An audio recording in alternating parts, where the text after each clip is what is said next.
All right, Sal.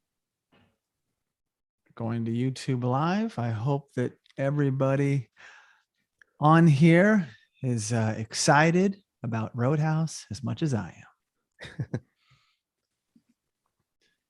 All right, Sal, we are live. Are you ready? I am ready. Welcome to Just Curious Media. This is Let's Talk Movies, and I'm Jason Connell. On the show today, I'm joined by special guest, Sal Rodriguez. Thank you, Jason. Hey, you're welcome. Well, you are back, my friend, for your 5th episode. Wow. 5 out of 10. I mean, as far as covering movies goes, Sure. that's a pretty good run. Yeah. I say that's good. Is there who ranks number 2? Who's had the second most guest ships? Brian Beasley has come in second with 2. Nice. All right. And then I have 3 other great guests that did 1 each. But you, so Sal, let's go on. I was just gonna say anybody who does more than 1 or 2 or 3, I gotta keep my edge, Yeah, exactly. Well, this is really exciting for me because this is the 10th episode of the 80s. So it kind of completes the loop that I started when I started the show. Wow. It was picking one movie from each year of the 80s, which is harder to do than you think, Sal. Yeah. Because it's like, oh man, those 3 movies came out that year or blah, blah, blah. Well, I was up against that a lot. And I was always going with movies that I found inside of me that I wanted to watch again, or I was just super excited by. I could do it again, recast, and still love those movies just as much. But I went with the ones that I did. And I'm just going to run down this list leading up to the one we're doing tonight. And I'll include the year just to educate the viewer and the audience, the listener, whomever. Yeah. So started with episode 1, An American Werewolf in London, 1981, of which you joined me for that initial episode, which was amazing. Yeah. Oh, yeah. Then there was Wall Street, 1987, To Live and Die in LA, 1985, The Fly, 1986, also co-hosted by yourself. Bzzz. Oh, yeah, that came up.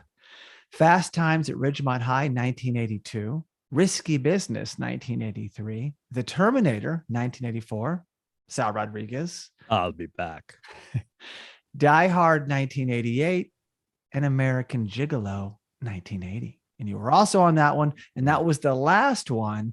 And we did a little episode recently while talking about, I think they're going to release them out of order though, but it was really talking about this channel. And if after that views or after that airs, people can hear it and understand like, oh, okay, I gave an update, because in 2020, I had 8 episodes come out. And in 2021, so far, I've just had the 1. And during that time, I actually moved from the West Coast to the East Coast, set up a new studio, so many other things going on with our other shows. Let's Talk Cobra Kai, That's a Crime. And this show unfortunately kind of stalled out for a little bit, just sat there, right? Waiting for me to come back and do this 10th glorious episode. And then open this show up to not just scene by scene breakdowns, which I love, Sal. They just take so much time. Yeah. And so they're not going to be just the only thing this podcast does. It'll be there. It's definitely a staple, but there's going to be shorter content too. Sure. Like interviews with, different filmmakers, actors, could be from some of these movies. We might just pick a topic like, great Scorsese films, or let's talk about Paul Thomas Anderson movies, or let's go down the Quentin Tarantino rabbit hole and just have discussions. And some of that will be shorter content and then sprinkle in some of these great movies. I may still tackle 70s and the 90s and do these scene by scene breakdowns, but I understand with the bandwidth that I have to be selective. I think it's good to have different length content because my favorite time to listen to podcasting is when I drive. Yeah. And I have longer trips and I have shorter trips. Am I going to drive for 30 minutes? Am I going to drive for 2 hours? Yep. I mean, if I know I'm going to be on the road for a couple hours, hell, I'll put on something that lasts a couple hours. Yeah. And let it soothe me. Yeah, because the running time for most of our episodes thus far, 1.5 to 2 hour, or some just north of that, because these are longer movies. And when you're doing a scene by scene breakdown, you're going to be the length of the movie, if not more, with trivia and backstories and just our overall banter. Sure. So I love it. It helps me like honor the movie. I watch it again. I watch it with notes. And I feel like, oh my gosh, these are all the conversations I always wanted to have, just to go through scene by scene. So that will be there, but it'll be nice to have more episodes coming out because I can do shorter ones faster and then like queue up another great movie. But let's come back to tonight. Yeah. 1989 was one that I thought about for a while. I was going to do Fields of Dreams. I was going to do Crimes and Misdemeanors. I was going to do The Big Picture. And then it was just like, I got to do something. And maybe it's this movie that some people could make fun of it because you may have forgotten it or think, well, what is that movie? And then I watch it again. It's like, no, this works. And that is Roadhouse. Oh, yeah. 1989 classic. So I think it works really well with these other 9 movies and Sal, and it's a kind of a crossover to the Let's Talk Cobra Kai audience with all of its karate and fighting. I was enjoying the fight scenes. I watched this movie now twice in recent days. Yes. And I actually enjoyed it more the second time because unlike Cobra Kai, when you and I do Let's Talk Cobra Kai or anything in the Karate Kid Cobra Kai universe, I will watch the movie or the show the first time for pleasure and then the second time for analysis. Business. I like it. This, I did the opposite. This, I watched the first time, kind of analyzed more. Second time, let everything go, let any notions go, and just enjoyed myself. So it was definitely, I think, a more fun ride, actually, the second time seeing it. There you go. Well, without further ado, let's jump in. Oh, yeah. So we are covering Roadhouse, 1989, directed by Rowdy Herrington, written by R. Lance Hill and Hilary Henkin, and the genre, action thriller. It's kind of spot on. A little bit of comedy in there. A little bit. The ratings, 6.6 on IMDb. Respectable. I mean, again, this is not a movie that's going to get 8, 9s just because of the subject matter, the tone. I get it. Sure. It's easy to make fun of, but then really it's just really great. People have a hard time admitting it. So Rotten Tomatoes, 66%.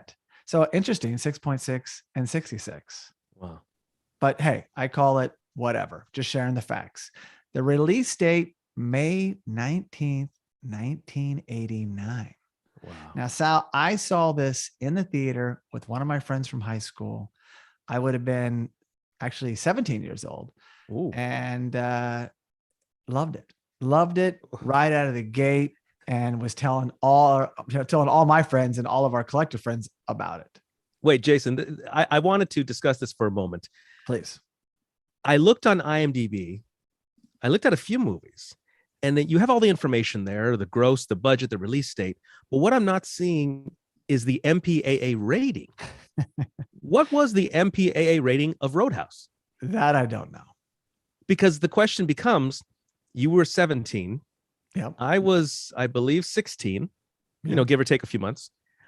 Should we have been watching this movie is what I'm saying. Was it PG-13? That was a popular thing at the time. This had to have been an R. R. But then, theaters got lax. I mean, when you're 17 or 16, 17, 18, 19, I worked at a theater. You got lax. It's when the 12-year-olds come in. Okay, it's like, all right, no. When I was 11, 12, you're not getting into that movie, right? Yes, it was just different. So I think that's a big part of it. Okay, so late teens, come on in. And I don't do the MPAA ratings. They don't mean as much as they used to. Well, also, we're adults now. What do we care? Yeah, the first time I went to see Team America World Police, I went by myself. Yeah. I didn't know the rating. I didn't look at the rating. I'm a grown man. What do I care? Yeah. I thought it was just a fun puppet movie. Yeah. And yes, seriously, that's what I thought. And I'm sitting there in about 20 minutes in going, what? I can't believe what I'm hearing. Curse? Yeah. Classic. So the budget for this movie, $17 million. Pretty good. They spent that money really well with these explosions and whatnot. I gotta say. Oh yeah. I'm going to talk about 17 million. Of course, this is the 80s, late 80s. Yeah. And the U.S. grossed, again, these numbers come from IMDb, so it could be more. It's probably north of this, but 30 million. So it obviously made a return right there. And it probably did much more than that worldwide and in all the other markets and now streaming. And heck, I just watched it recently. So we're still adding to the Roadhouse, fund. You know what we're doing? Jason, you know what we're doing now in 2021? What are we doing? We're affecting the algorithm. Oh, All the algorithms are that's affected by every That's little it. thing that we're doing. There's this uptick on Roadhouse recently. We just knocked it up a little bit. Hopefully these episodes really make an impact, because the purpose for this show, besides just me sharing and bringing people on and talking about movies, is to give people a reason to see a movie for the first time or to revisit it. Sure. So it's like, oh yeah, you know what? I'm going to watch Roadhouse again. Yeah, why not? I'm excited. So I've heard people who listen to this show, or hopefully now watch the show as well on YouTube Live. Like, oh my gosh, I went back and saw that now after listening to your episode, or vice versa, in reverse. It's like, oh yeah, that was so cool. You pointed those things out. I had to see it again. So I love that, Sal. That means it's working. Yeah. And I'm going to come back and do many, many more. All right. So the synopsis, short and sweet: a tough bouncer is hired to tame a dirty bar. Nice. I really like that. It's pretty good. But for clarification, Jason, he's not a bouncer officially. Well, no, but he probably moved his way up. He was Okay. probably a bouncer, and then he became a cooler. Okay. Are we going to talk about the definition of the word cooler? Well, before we do that, how about the definition of the word Roadhouse? Oh, nice. You had mentioned this while we were prepping for this episode. You're like, yeah, what is a roadhouse? And I was like, that's a good question. So I looked it up, and essentially it's just a tavern, inn, or club on a country road. So I guess that worked. It's fitting, because the Double Deuce is definitely on said country road. Yeah. Sounds inviting. Yeah. And well, I don't have the definition for a cooler, but I get the sense of it, right? They generally there's coolers in Vegas too. Coolers in Vegas are kind of sent in to like bring a table down. There's a movie called The Cooler, which I love, William H. Macy and Alec Baldwin. Wow. Phenomenal movie. But if a table or a certain person's like on fire, like winning, they send in the cooler. He's this kind of or he or she is this kind of a bad luck person. They bring the mood down, the energy down. And is that what it means? It's different. So you take that context here. A cooler here is just to keep, cool, be over the bouncers, just try to keep a cool vibe. If a cool head's in charge, Sal, much better off for everyone. Sure. You don't want a ruckus in the room. Well, this movie starts with some ruckuses. Now, something that we also talked about was the fact that Roadhouse could be in the works for a reboot. Oh, yeah. I read this in the trades just the other day. Well, long after I was already going to do this movie with you on here, but it's like, wait a second, what? Jake Gyllenhaal and Doug Liman are, I don't know, penciled, or there's talks about them doing this. Doug Liman being the director. Of course, Jake Gyllenhaal would be fantastic in this. So, hey man, I want to see this happen, Sal. Well, I guess they've been trying this for a while, because back, I think maybe 2006, 2007, don't quote me on that year, but approximately then, when Ronda Rousey was UFC women's champion, reigning queen, and the world was her oyster for a time. Yeah. And I believe she was under consideration to be the star of the reboot of Roadhouse. So I think even before Jake Gyllenhaal, Ronda Rousey, by the way, who's now with the WWE, she was considered in the title role. I guess her name wouldn't be Dalton, but she was considered for the Dalton. I guess it could. It's kind of an ambiguous name, I suppose. Yeah. So she was considered, but unfortunately she lost the title. I don't know if that's relevant or coincidental, but around the time she lost the title and she started going down from her UFC reign, then I believe the offer was possibly rescinded. She's also not like a great actress. I haven't seen her act. Wasn't she in Expendables? Yeah. Well, I just mean like it'd be a different movie. If they get Jake Gyllenhaal, that's like, Swayze was a big name, and he carries this movie. So, well, hang on. Swayze was so good in this. His moves. That's what we're going to get into his moves. Holy cow. Can Jake Gyllenhaal do that? I don't know, but Jake Gyllenhaal, he's a chameleon. He'd train, whatever it is. It could be a whole new look. I don't even know, but I could see Gyllenhaal doing this. Nice. So it's Ronda Rousey. Yeah, it'd be fun. It'd be this quick movie that came and went. Yeah. Gyllenhaal, they could make a real go at it. Okay. So let's get into the cast, Sal. I'm ready. Patrick Swayze is Dalton. Now, I just got to say, I also read his book, which is Widowed Wife wrote, and it's fantastic. But rest in peace. Rest in peace. Patrick Swayze, September 14th, 2009, 57 years old, had pancreatic cancer. Yeah, that's a bad one. I mean, they're all bad, but that's a real bad one. And his widow, or his wife, was Lisa Swayze. The book was Time of My Life, very fitting title. Wow. I read it a few years ago. Oh my God, that almost makes me cry, man. Seriously. Fantastic. Wow. They met in high school. Then it was about his, meteoric rise to success. And he was a dancer. Wasn't he a dancer? Dancer. Yeah. Always fantastic, good. But maybe never looked better than in Roadhouse. I'm telling you, I enjoy this movie more the second time. I was just sitting there blown away. Yeah. I mean, his moves, I don't think I've ever seen anybody kick ass in such a graceful manner. He's great. Now, of course, he's in other movies. Outsiders, Grandview USA, Red Dawn, Young Blood, Point Break, City of Joy, Donnie Darko, and so many more. Be on SNL. He'd be on SNL, stealing scenes, just making us laugh, makes us cry. He's fantastic. Now he was. I'm sorry, Jason. Did you say he was in Donnie Darko? Oh yeah. Hello, there's the Jake Gyllenhaal connection. Hello. There you go. Right. Wow. He was nominated for a Golden Globe, Best Performance by an Actor, or a few. Let me see. Yeah, 2 to be exact. 1996, To Wong Fu, Thanks for Everything. Oh, wow. Yeah. 1991's Ghost, and 1988 Dirty Dancing. So 3, I apologize, 3 times. Wow. So, it didn't win any, but, Dirty Dancing, Ghost, To Wong Fu, Thanks for Everything. Phenomenal. And he's great in Ghost, by the way, which came out right after Roadhouse.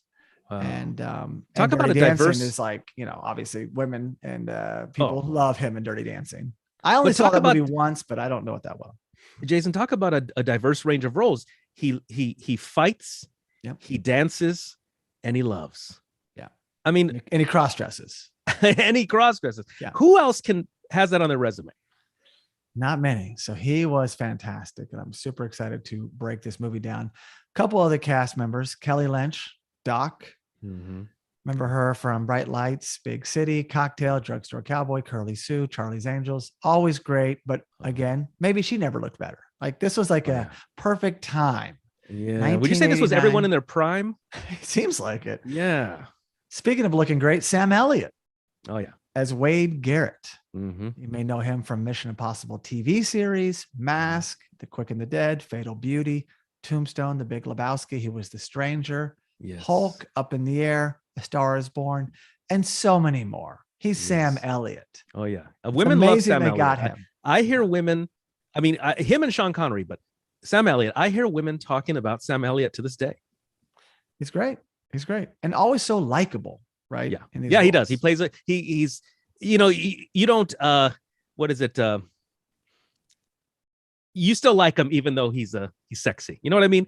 Oh, how you like, maybe a party wants to be like, screw this guy, but he's so likable and so sexy. He's a guy's guy. Yeah.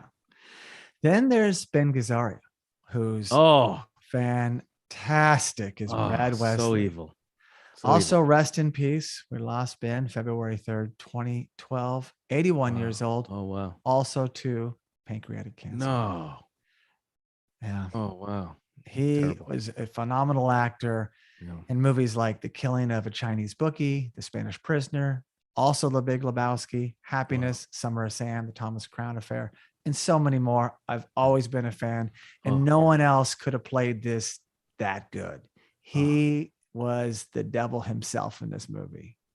I mean, if you're an actor and you can get someone to love you, that's great. If you can get someone to hate you, still great. Still great. Then there's Jeff Healey, who played Cody. Now, you may know him as a singer-songwriter, right? We lost him as well. Rest in peace, March 2nd, 2008.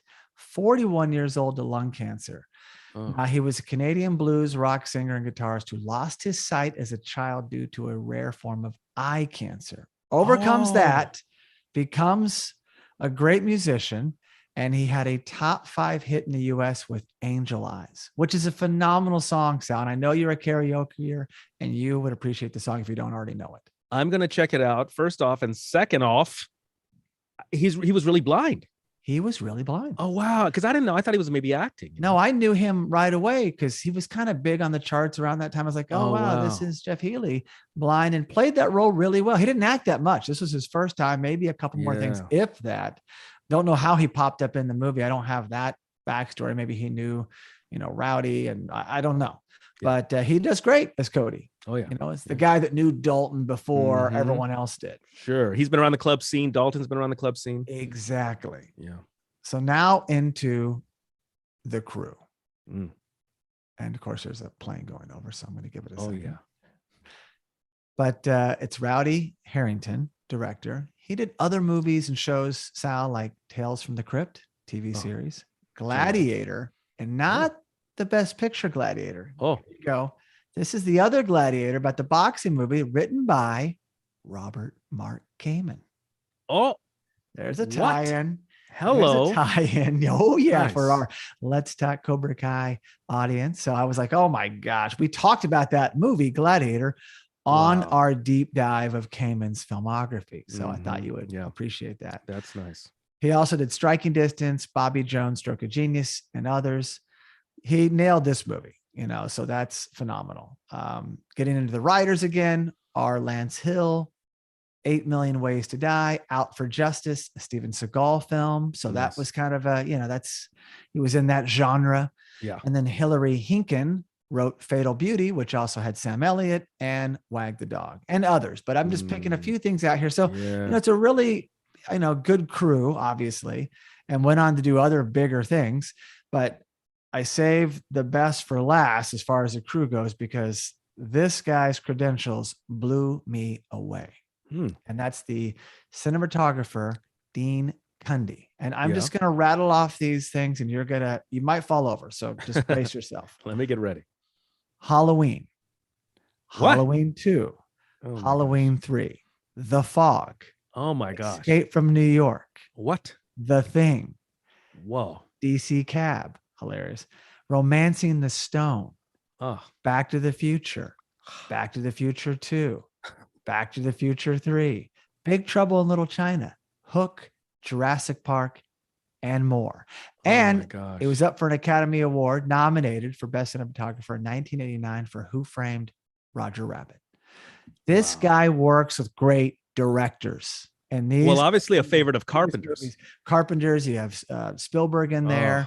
You have Romancing the Stone. You have Robert Zemeckis, Who Framed Roger Rabbit. This guy is the best of the best.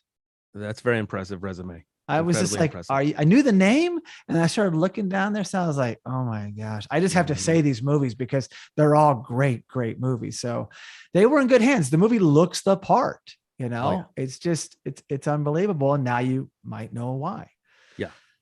So that's all I have before we go down to our scene by scene breakdown. Sal, anything else you want to talk about first? Well, I feel like we can just go on and on about everything behind the scenes and the cast and crew for another hour. I mean, really, the more I get into this movie, the more impressed I am by this movie. Not only the viewing of it, but the hearing, the trivia about it. Yep. And so bittersweet to see Patrick Swayze. I mean, he's so fantastic. And he was one of those guys who I think was beloved by the public. Yeah. He was one of those beloved actors. And sad, very, I mean, he was so young. I mean, in the scheme of things, late 50s is still quite young. He could have done so much. He could have, I mean, what could we have seen from Patrick Swayze? Yeah, so that's a great way to put it. Very sad. What could we have seen? We don't know, but he left us this. Yeah. And let us jump in. I'm ready. So we open at the bandstand, name of the locale, the bar, if you will. And Sal, it opens kind of like a ZZ Top video with She's Got Legs. I love that shot. Oh yeah. I love that shot too, Jason. I thought you would. And as we go in, the band is playing. And by the way, this band actually would wind up years later in From Dusk Till Dawn. Oh, wow. The lead singer would start a new band, and they were playing in that movie at the bar, the Titty Twister. So just a great scene. But we follow Tillman, and played by, we follow Tillman, Frank Tillman, played by Kevin Ta. And he was in shows like Emergency TV series, and many other things. You've seen this guy's face. He's very trusting. He's really great. They nailed it. But he's going through this bar, and he's seeking Dalton. And this leads to what, Sal? He has he finds Dalton, right? He sees Dalton in action really first. He does see him that, but when they finally meet, like, so what happened? So right away, we're in this beautiful bar. We're following Tillman. Things look right, but then there's a little bit of an exchange, and Dalton is involved right away. Yeah. But we get to see how he's representative of that term cooler, as we spoke of earlier. Yeah. Because he doesn't get his hands dirty. No. Not yet, anyway. And that guy, I'm sorry, his name again, the club owner who comes to seek his... Tillman.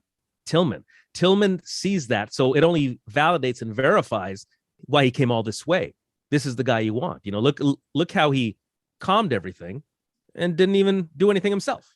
And he's stabbed. We should point that out. Dalton is stabbed in the opening. He's there to break something up. Someone had a knife and he gets stabbed, but he remains cool and has the bouncers exit the troublemakers.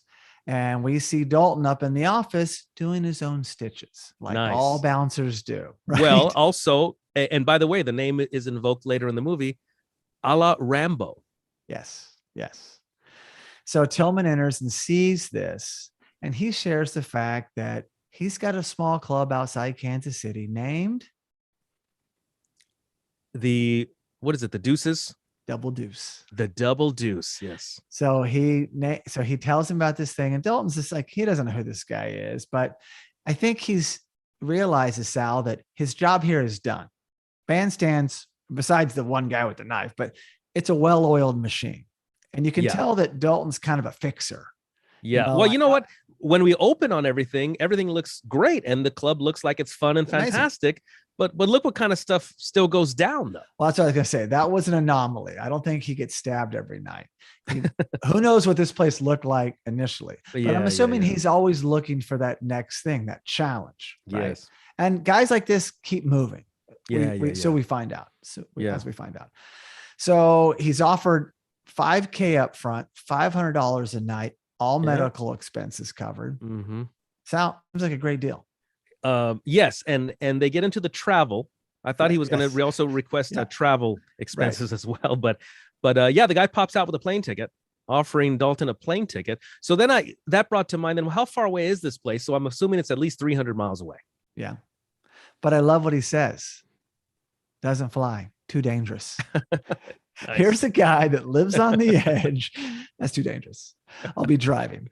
So cut to Dalton retrieves his Mercedes out of a storage unit. Mm-hmm. Now, this is pretty neat. The old guy, there's an old guy there sitting there, and he sees him drive up in his beater. Yes. And that guy's played by Chino Fats Williams, rest in peace. And he was in Terminator. What? He played the garbage truck driver at the very beginning of the film that I recognized from Weird Science, because he's also in Weird Science as a bar patron at the bar there. Mm-hmm. And yes, that is him, one and the same. He gives him the keys and just there he goes. And I was like, oh my gosh, there he is again. So shout out to Chino Fats. Very cool. And so now we see Dalton, and I was going to give you some trivia. I'll go ahead and give it to you now. When he gets his Mercedes out of that locker, wherever that is. Yeah, takes the car cover off. Takes the car, you get to see like, oh, he's got a nice car. He's making good money because he's driving good deals. But I'll give you one trivia now because I'll save the rest. But that car, first of all, silver light blue 1986 Mercedes-Benz SEC 560 C126. But the garage was the exact same one where Reggie Hammond's Porsche is stored in 48 Hours, and that's played by Eddie Murphy. So the same locker, the same garage, they've used that shot twice. Pretty cool. That's a interesting tidbit. I like those location tidbits. As do I, so I had to throw it in there. But I wonder if anybody wait, did you recognize it, or no, you had to learn that? I recognize Fats, and then I was going to trivia later. I was like, we're at that point, so I figured I would share one trivia now. Yeah, some locations are our favorite. I remember when I used to do extra work in movies, I would find myself at the same location again on another movie. Thinking, they must like this place. Exactly. Or it's cheap, or sometimes, filmmakers are superstitious too. Like, wow, that worked for 48 hours. I want to use that. Is that garage just 1 mile away? Can we do that? It's just things like that. I'd be that guy. I want to do that. So now we're in Jasper. Jasper, Missouri, Mm. and just outside KC. And Dalton goes to the Double Deuce. And Sal, this place is rough and it's bright. It looks like Last Call already, but this place is a mess. Yeah. And well, because you mentioned From Dusk Till Dawn. Yep. And this kind of reminded me that the parking lot is it's not only dirt, it's dust. It's like a dusty parking lot. Dirt and dust. Yeah. It's not looking very inviting. I think he even gets heckled on the way in because he's driving a nice car still, right? Oh, you know what? The word hot shot gets thrown Yeah, for the second time. shot. Was that like a real bad thing to tell somebody in the late 80s? Hot shot? Hey, hot shot, watch it, hot shot. Well, I don't know if it's bad. It's just kind of mocking them. Mocking them a little bit. Yeah. Okay. I'd say it's a little mocking. Well, anyway, behind the chicken wire. Oh, yeah. Which reminds me of the good old boys from Blues Brothers, which is great. Yes, yes. You see Cody, and Cody being Jeff Healey, and he knows him, which is really cool. Yeah. But then we kind of bounce around the scene and we get a lot of little tidbits. And this movie, Sal, I forget how many great lines there are in this movie. We're going to get to one of my favorite scenes as far as dialogue in a few minutes. Well, but here comes a great line here because there's one of the bouncers, if you will, propositioning a patron. Do you remember this line? Refresh my memory. He says he gets off at 2. Yeah. And I'd just love to get you off about a half hour after that. Oh, yeah. Are you kidding me? Yeah. That's when you know what kind of movie we're watching here. Yeah. Within the first 10 minutes, there you go. Here you go, folks. Right away. Another guy grabs a woman, Denise. We find out her name later. And like, what do you say? We get nipple to nipple. It's like, oh my gosh, this is like a different era, Sal. This is like filmed in 88.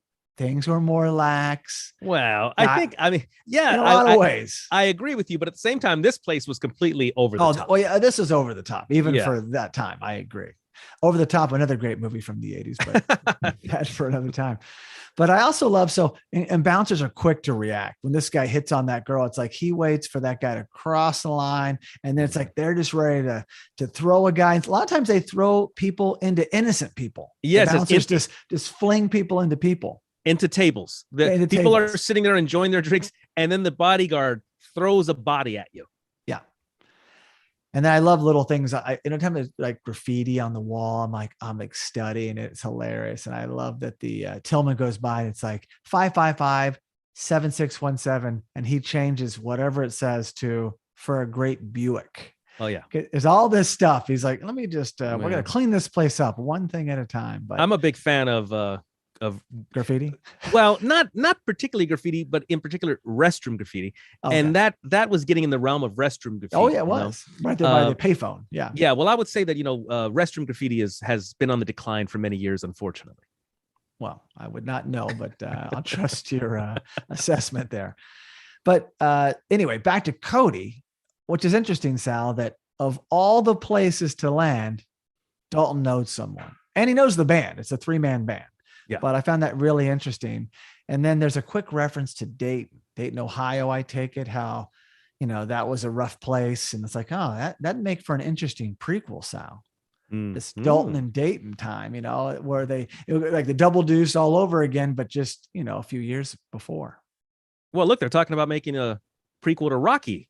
Hey, so TV series. Yeah. Okay. So then after, and then Rocky invoked Cobra Kai.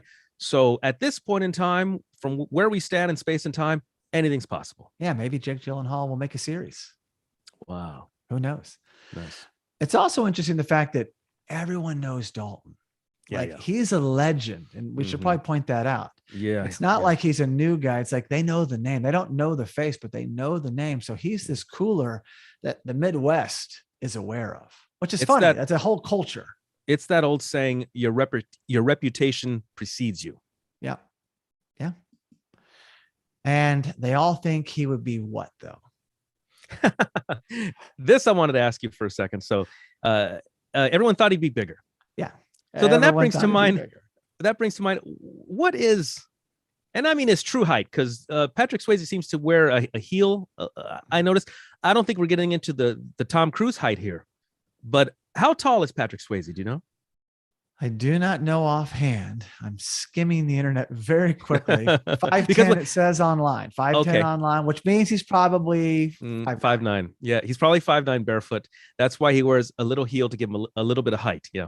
So they probably think the guy with this stature would be, I don't know, 6 something, right? You're gonna think that, sure. 6'2", You're gonna think 6'3", that. 6'4". Yeah. This guy kills everyone. Oh, Sure. he's a short guy.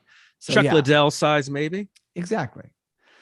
Well, and also, Sal, we learn one thing from one of the bouncers: the legend of the throat kill. Yeah. Well, we'll Interesting foreshadowing there. Yeah, we're gonna be revisiting that.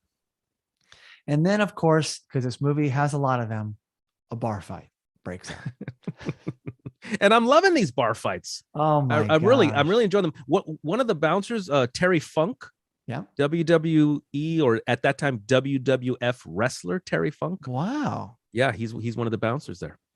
Well, that's what I read. They kept getting a lot of guys that could just do these types of things because this movie, 17 million isn't a ton of money. It's a lot of money to us, but Yeah. they hired those types of guys because what kind of role is that?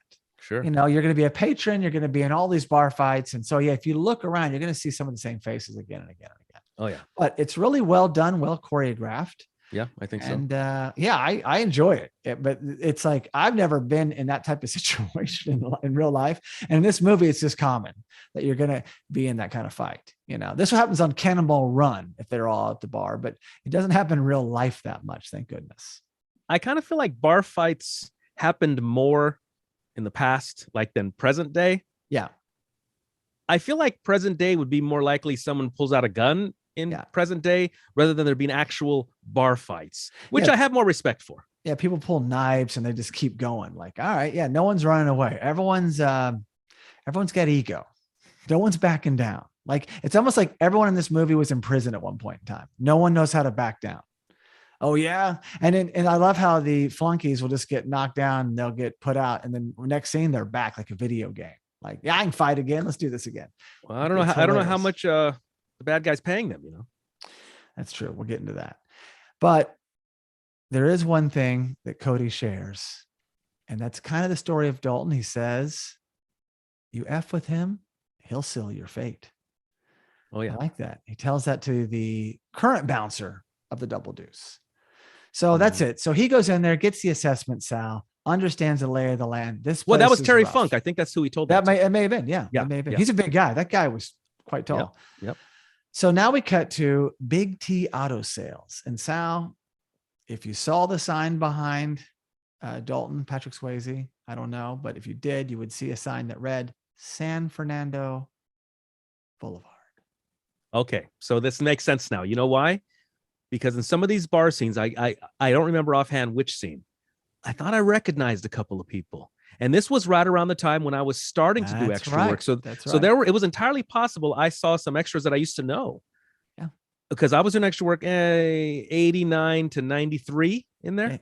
Yeah. You should have been in Roadhouse. I should have been in Roadhouse, but I definitely saw some people I recognize. And now that you say that, San Fernando, would you say San Fernando Mission Boulevard or San Fernando Boulevard? San Fernando Boulevard is. I just looked at it. And I think it's what it said. It could have had Mission, but it was It was in LA. I looked this up, or California, and obviously they're cheating California from Missouri, which I'm all for. Right now, Cobra Kai, our beloved show, cheats LA, and they do it in Atlanta. And it's like occasionally they come back and they do something in Los Angeles, but not like the Karate Kid, which they were absolutely there. So I love the fact that they're doing it. They're cheating Missouri in California. Yeah. And there's other things we'll talk about. So he goes in there, Sal, because he's got a great car. We know this. He's got this killer Mercedes, but he's going there to get a beater, or as the salesman says, a runner.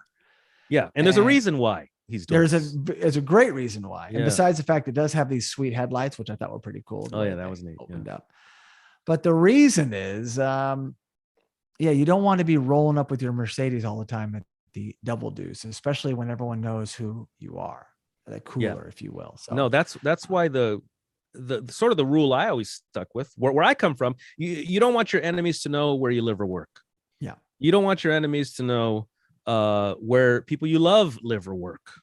You know, you want to keep that stuff private. That's why I'm just a big fan of privacy. And when you see stuff like that, people knowing the car you drive, people, unsavory types. Yeah. No, you don't want it.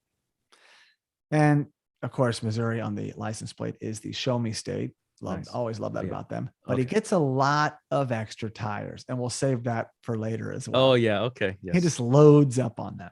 Yes. So now we meet Emmett, and I love this guy. And he's got this wonderful barn, garage, barn apartment, if you will. Oh, it's fantastic. And it's amazing. It's great. Yeah. And the rent? Are we going to talk about the rent? Are you kidding? Tell us how much it is, or how much it isn't.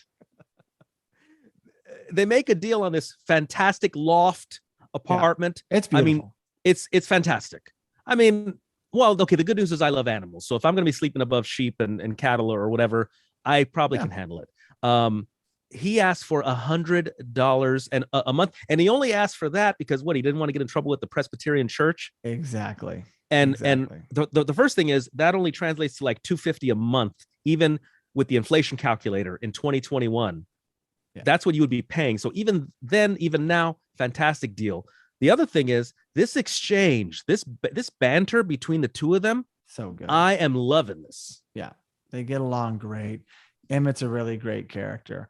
We don't learn too much about him, but we enjoy him, and he's a good old boy. You know, he's kind of Uncle Jesse from Dukes of Hazzard, and you immediately trust him. And he takes to Dalton. Now, a lot of people came and looked at this apartment, and everybody passed. Yes, but Dalton just needs something simple, right? Place he can train, work out, clear his head. Swayze in real life loves horses, so I'm sure it had something to do with like doing it this way. But the only issue. Wait, Jason, are we supposed to know why the other people didn't take this apartment at such a tremendous value? No, I just think who knows? It was too rustic for them, right? Oh, but it's perfect. Seriously, I'm in love with this place. The only issue with the place is the fact that just on the other side of this small pond, right, tiny pond, is one Brad Wesley, who immediately makes an incredible intro with a helicopter. Comes over low, upsets the horses. Emmett can't stand him, flies away. And you know right there, well, you know everything you need to know about Brad Wesley in that moment. Like, oh, he's that guy. Yeah, because you could tell that, okay, maybe he's not legally allowed to fly over the house, right, over Emmett's house, but you could tell he gets close to it intentionally. He's doing this to aggravate Emmett. Absolutely. So now we're at the Double Deuce, and here's a meeting, Sal. And I love this because it really reminds me of Reservoir Dogs, what they used in the when they were kind of planning a bank robbery. Everything just looked that way. The meeting, the tables. If you go back and watch Reservoir Dogs now, it's like, oh, you know that Quentin probably really liked Roadhouse. Just saying. You know what this also reminded me of, that very scene. I forgot if it was I think it was Boiler Room or Glengarry Glen Ross. Well, those are great. Yes. Okay, but the scene where where Alec Baldwin came up? Yeah, and he does the coffees for closers, all that. Yeah, exactly. Yeah, this reminded me of that because right away, like, we haven't even met you. No, like, I'm an employee. I haven't even met you for 10 minutes, and you're already coming at us. Exactly. Well, I'm telling you, go back and watch Reservoir Dog. You got, the old guy barking at them. It's like, it's my way, the highway. And it's like, oh my gosh, it's really an homage to this sequence. Okay, here. I'll give it another watch. And he gives the names out. You're Mr. Pink. You're Mr. I absolutely love that sequence. But anyway, Tarantino, I'm sure he's a fan. But Tillman endorses Dalton, kind of hands it over to him. And of course, here comes that famous line, it's my way or the highway. And really, Sal, he starts to give the bouncer's Bible. And there's three rules. I don't know if you wrote them down. I can say them if you have them. I remember be nice. Okay. Well, that's the third one. Right. Be nice. We'll start with 3. We'll go backwards. Be nice. Yes. The second one, take it outside. Never start anything inside the bar unless it's absolutely necessary. Yeah, I like that. That's good. And it's what he does. Watch him. He does this. Yeah. Sometimes he's like, we got to deal with it now. And other times it's like, get him out. I love this little head nods. Yeah. And number 1, because we're going in reverse, never underestimate your opponent. Expect the unexpected. Oh yeah. All good stuff. And I've heard, one of my favorite pastimes is looking at self-defense guys on YouTube offering advice. And they all say that. Do not underestimate your opponent. You don't know anything about this person, this stranger. You don't know anything about them. No, you can't. It behooves you to, be ready, be prepared, not to overestimate in anything, in any sport, in anything. Oh, yeah. So it's a great sequence, and he's already firing people. Yeah. People are getting mad because he was there just long enough to assess, like, this guy's skimming, this guy's doing this, this person's selling drugs. He knows, he's done this before. This is kind of like Gordon Ramsay when he would go in Hell's Kitchen, or even Bar Rescue. Like they've all come from like this type of thing. You do this 100 times, you can come in and say, da, da, da, da, da, da. That's really what this is. Yeah. Same characters, different faces. Yeah. He's cleaning house. Mm-hmm. And so now cut to, he's made some changes. It's a ripple effect. It hasn't all changed yet. It's not the glorious double deuce that it becomes. But the first night, a patron, of course, pulls a knife. Mm-hmm. Yeah. And Sal, what happens? Well, this is after he's given the instruction to these bouncers that he's now mentoring, so to speak. Right. Yeah. So they have to give each other those signals, those little nods, the little eye movement, the little go ahead. Yeah. So when that guy pulls the knife, that bouncer looks over at Dalton like, what do I do? And Dalton's like, he gave him was it the be nice nod, or was it the take it outside nod? Well, I think it was earlier than that. I think the bouncer went over there to diffuse the situation. It escalated, and the knife comes out, and then Dalton knows, like, this is above them, right? Like they don't know this. Yeah, so they can't deal with this guy. And disarms him, slams his head through the table. Yes. He steps in when he needs to, because it's like next level stuff. Well, once somebody pulls out a weapon, it becomes life or death. I mean, it's one thing to get punched, it's another thing to get stabbed, Exactly. So he sent them over earlier. Yes. Well, I was just saying, even getting punched could be deadly. I mean, recently there was a case of a person that sucker punched on the sidewalk. They were sucker punched. They died. And the person is up for murder, I believe. So even getting punched could be deadly, but pulling out a knife is saying for sure, I'm willing to kill you, is what it's saying. So he didn't send him over there with the knife out. It's like he waited, it came out, and then Dalton comes in out of nowhere. Yeah. To the rescue.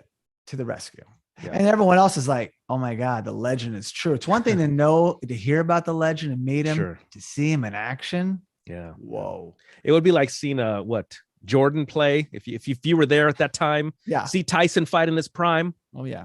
That's what these people are watching right there. Yeah. In Missouri, they're watching Michael Jackson perform, and they've only heard of him. And then Cody's on the mic, says, the name is Dalton. Nice. Here's a blind guy, but he can read the room. He can read the room. Sure. He knows what's going on. Dalton. He's like, he's put someone down. He can hear it. He can hear it. He can feel it and hear it. Yeah. They were in Dayton together. Come on. This goes a long time back. They know they have a connection. So meanwhile, Sal, this might be one of your favorite scenes because you've alluded to this before the recording. Oh, Steve's got something cooking in the back room. And Sal, please explain. Oh, why me, Jason? This is the scene that stood out to me from the time I originally saw this movie as a 16-year-old boy. I want to say that I was a 16-year-old boy when I first saw this movie in the theaters. And this is a scene that stood out to me. And that was, what did you say the character's name was? Steve? Steve, yeah. Steve has a young lady, doggy style, for lack of a medical term, doggy style, in the storage room. And what does he say? He says some creepy line like, "You're going to be my Saturday night thing." He says something like that. Exactly. Yeah. Yeah. And of course, Dalton walks in at the most inopportune time. You think he would have locked the storage door. How about that, my friend? Maybe put a box in front of it. Maybe, Steve, help yourself out here. Instead, just leave the door unlocked. Dalton walks in, and he immediately fires Steve on the spot. He's out of there. He's like, "I'm on my break." He said, "Stay on it, right? Stay on it. Stay on it." Yeah. And then Dalton fires the bartender for skimming because he saw it was plain as day. Yeah, that guy wasn't slick. Hits the till, puts the money in his pocket, and Dalton's seen all this. And you can just read someone. That guy looks sketchy from the get-go, Sal. Yeah, well, you know what? You got to, especially in Dalton's position, you got to assume everybody's on the take until they prove otherwise. That's exactly right. Yeah. So moving on. So now we learn when he goes outside after firing 2 people, maybe more, we only saw the 2. Yeah. We learn right away why Dalton needed extra tires. Yes. The old pop the tires. But Sal, who leaves a knife? Well, that's to send a message. Okay, that's what that is. I would think so. And you could a just knife is a message. You could just pop it and then take your knife. But whoever it was, left the knife. Well, hang on. Is that another foreshadow? Exactly. Let's remember that knife, folks. Yeah. Well, it's a different knife, but yeah, he sticks it in there. Anyway, so now we're at home and Dalton is reading Jim Harrison's Legends of the Fall. Oh, is that what that is? Yes. Okay. As Wesley, other side of the pond, throws an orgy, whatever, some big soiree party. I call it a rager. I mean, women are getting topless. They're being thrown into the pool. I mean, it's a wild party. Yeah. And we spot Denise, the blonde bombshell played by Julia Michaels. That's been at the Double Deuce. Yes. So she's a frequent guest, visitor, patron at the Double Deuce. She's over at Wesley's. Yeah. And there's like 30 people. Yeah. It's crazy. Would the phrase be barfly? You don't hear that term much. Barfly was more like someone who's just always at a stool drinking. Oh, okay. I thought it was a person that frequents. She's not a drunk. She's there to like be seen. Okay. Well, she's probably. It would seem she's there. To hook up, maybe. Hook up, be seen. Yeah. That's her. When she's not at Wesley's, she's at the Double Deuce. Yes. So in the morning, another waitress, Carrie, played by Kathleen Wilhout. You might recognize her from ER, LA Law. She was also a backup choir for the Carpenters. Oh, wow. Music band. So that'll come into play later in this movie.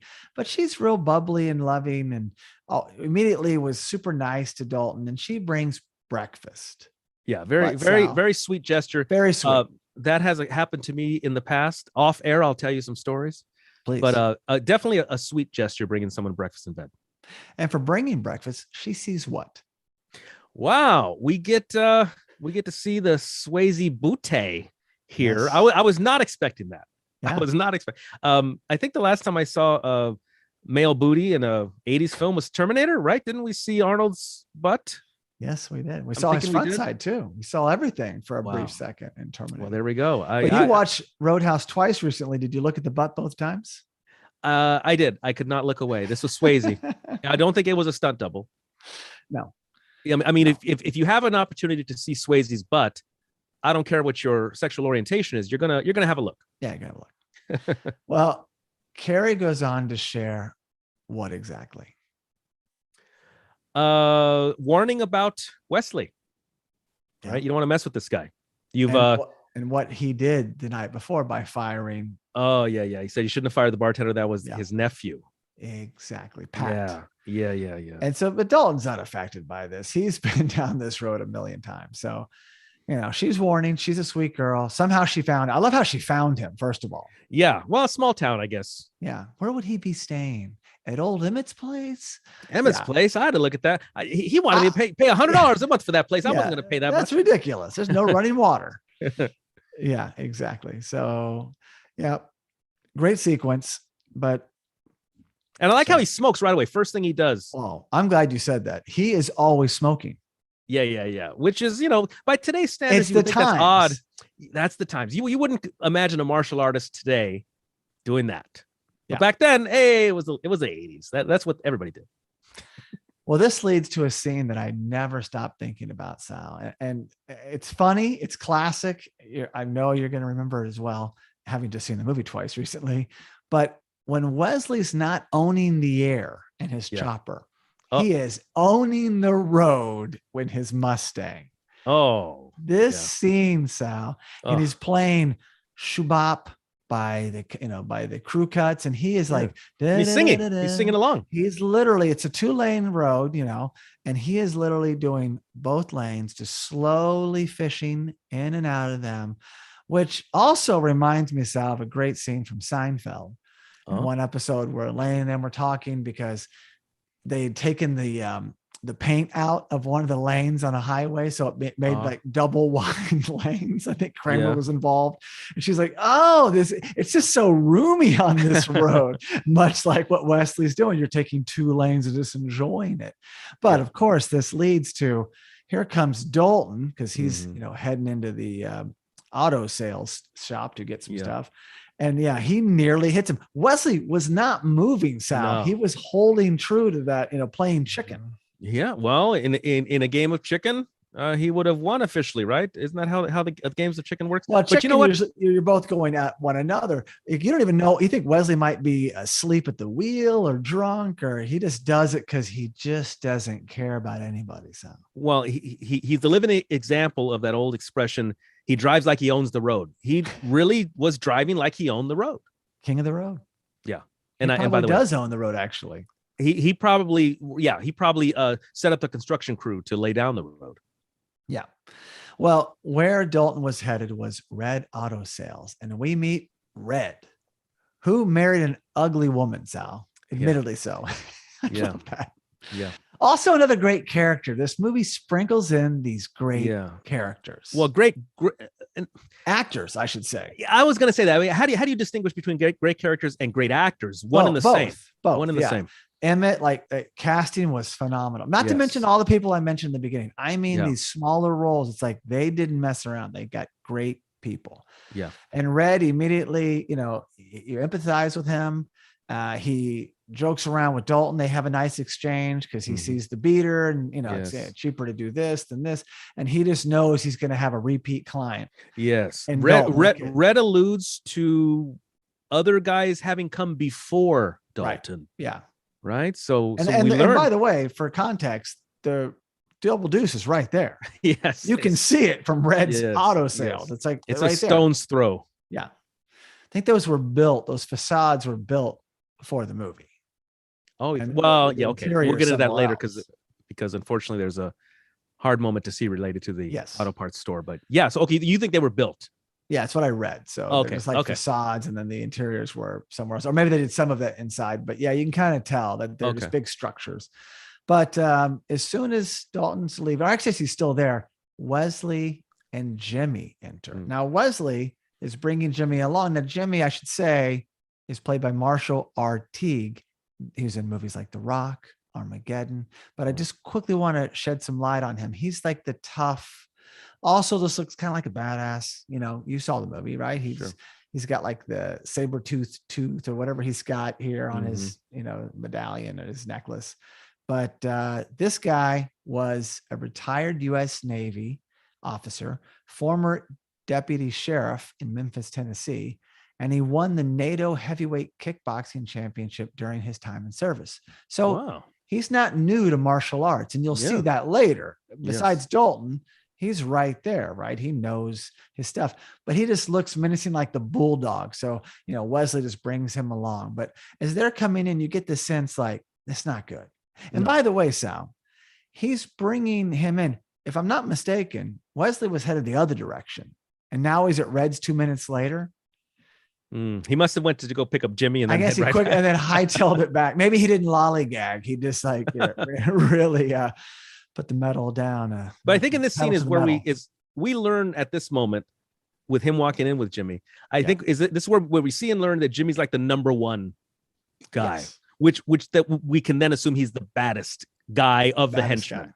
Right. And we're starting to understand that Wesley, because we kind of saw him flying around, and when he landed, like these henchmen came to the chopper to get him. You kind of have a sense like this guy runs things. Yeah, he's no accident, that he's just happens to. It's weird that he lives right next to Emmett on the other side of the small pond. I mean, a guy like this probably doesn't want to live eye shot of anybody, but that's a great device for the movie. Thank goodness they put him there. But quickly Dalton's getting the he's understanding the fact like, okay, this guy runs town. He may not be the mayor, but he's running the town. He's orchestrating the town. He's probably seen something similar in a previous city, I'm sure, right?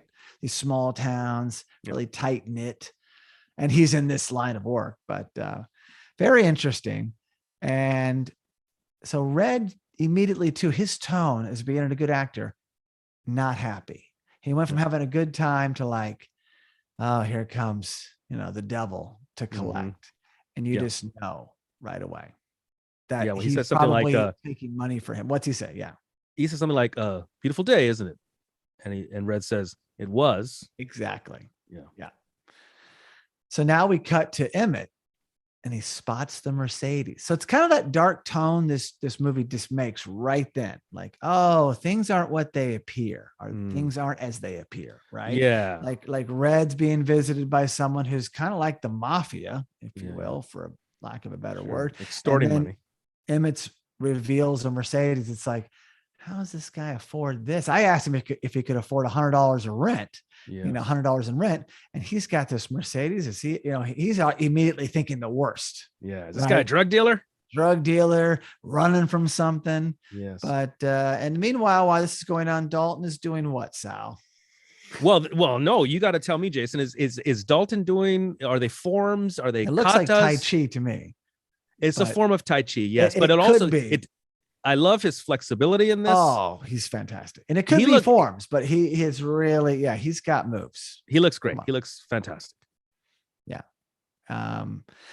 So while this is going on, we haven't seen enough of Wesley today. He comes rolling up on an ATC. That's what we used to call them. ATC all-terrain cycle, which is 3 wheels, not to be confused with ATV, which is 4 wheels. That's right. It was my understanding. This goes way back. ATCs were officially declared illegal. There was too many deaths, too many accidents. So they got rid of broken collarbones. Oh, those came out when I was in middle school, high school. Kids would just, those 3-wheelers, you're done. And it's rolling on you. It's on top of you. Terrible. You go down a little embankment. Yeah. So you're right. Then they brought vanished. this up the other day. You don't see them anymore. It was ATC. ATV replaced that. But then a lot of my friends just call them 3-wheelers. I was on one once, and that was enough. I got off unscathed. Thank goodness. But did you have a good time? It's okay.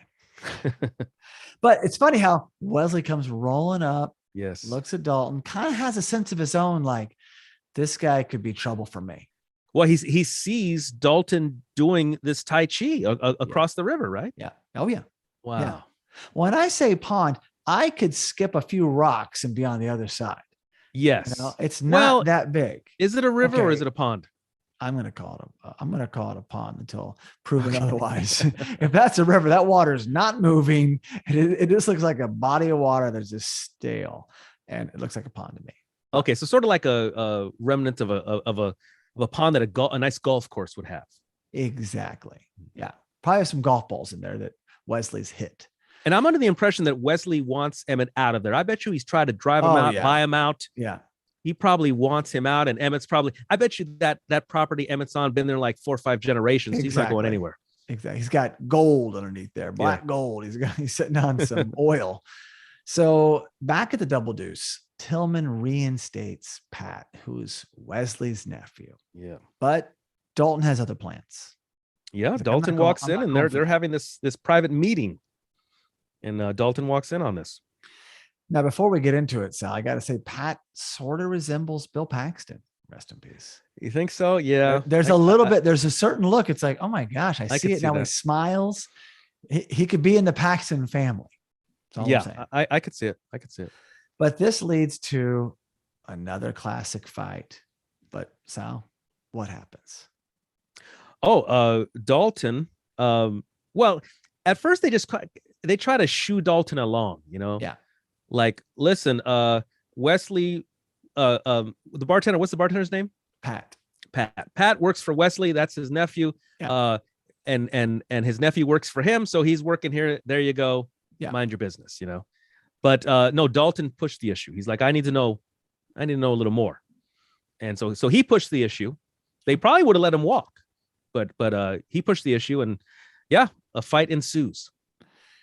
Well, not just a fight. Pat pulls a knife, a lot of knife pulling in this movie. Yeah. Dalton throws him out of the window, out of Tillman's window. Yes. He gets stabbed again, but he wins the fight.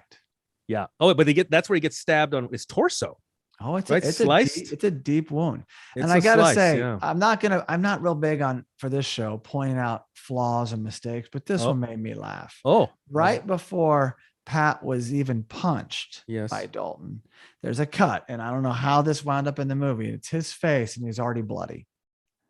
He's already got a bloody nose. It was like an insert, and it's like, oh my gosh. And it's so fast that you don't see it, but I thought I saw something, backed it up, and sure as anything, he's bleeding pre-punch. But just a little blooper. I don't usually point them out in this show, but that's for another show.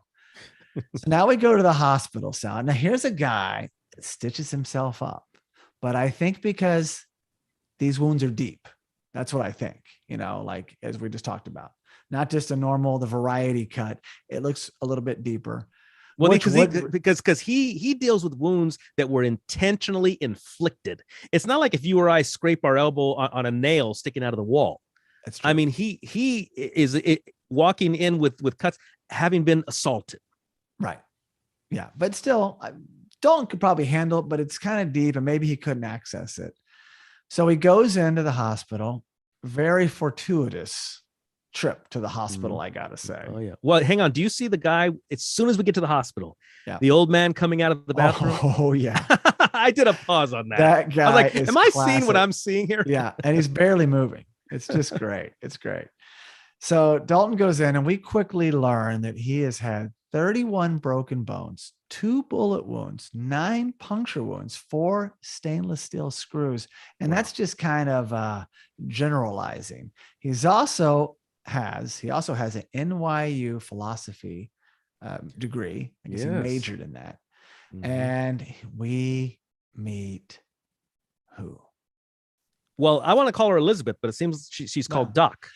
It's true. She's both, but on IMDb, it is Doc. They didn't put Elizabeth. Oh, really? But we meet Kelly Lynch. She plays Doc, Elizabeth, and she looks fantastic. Oh, fantastic scene.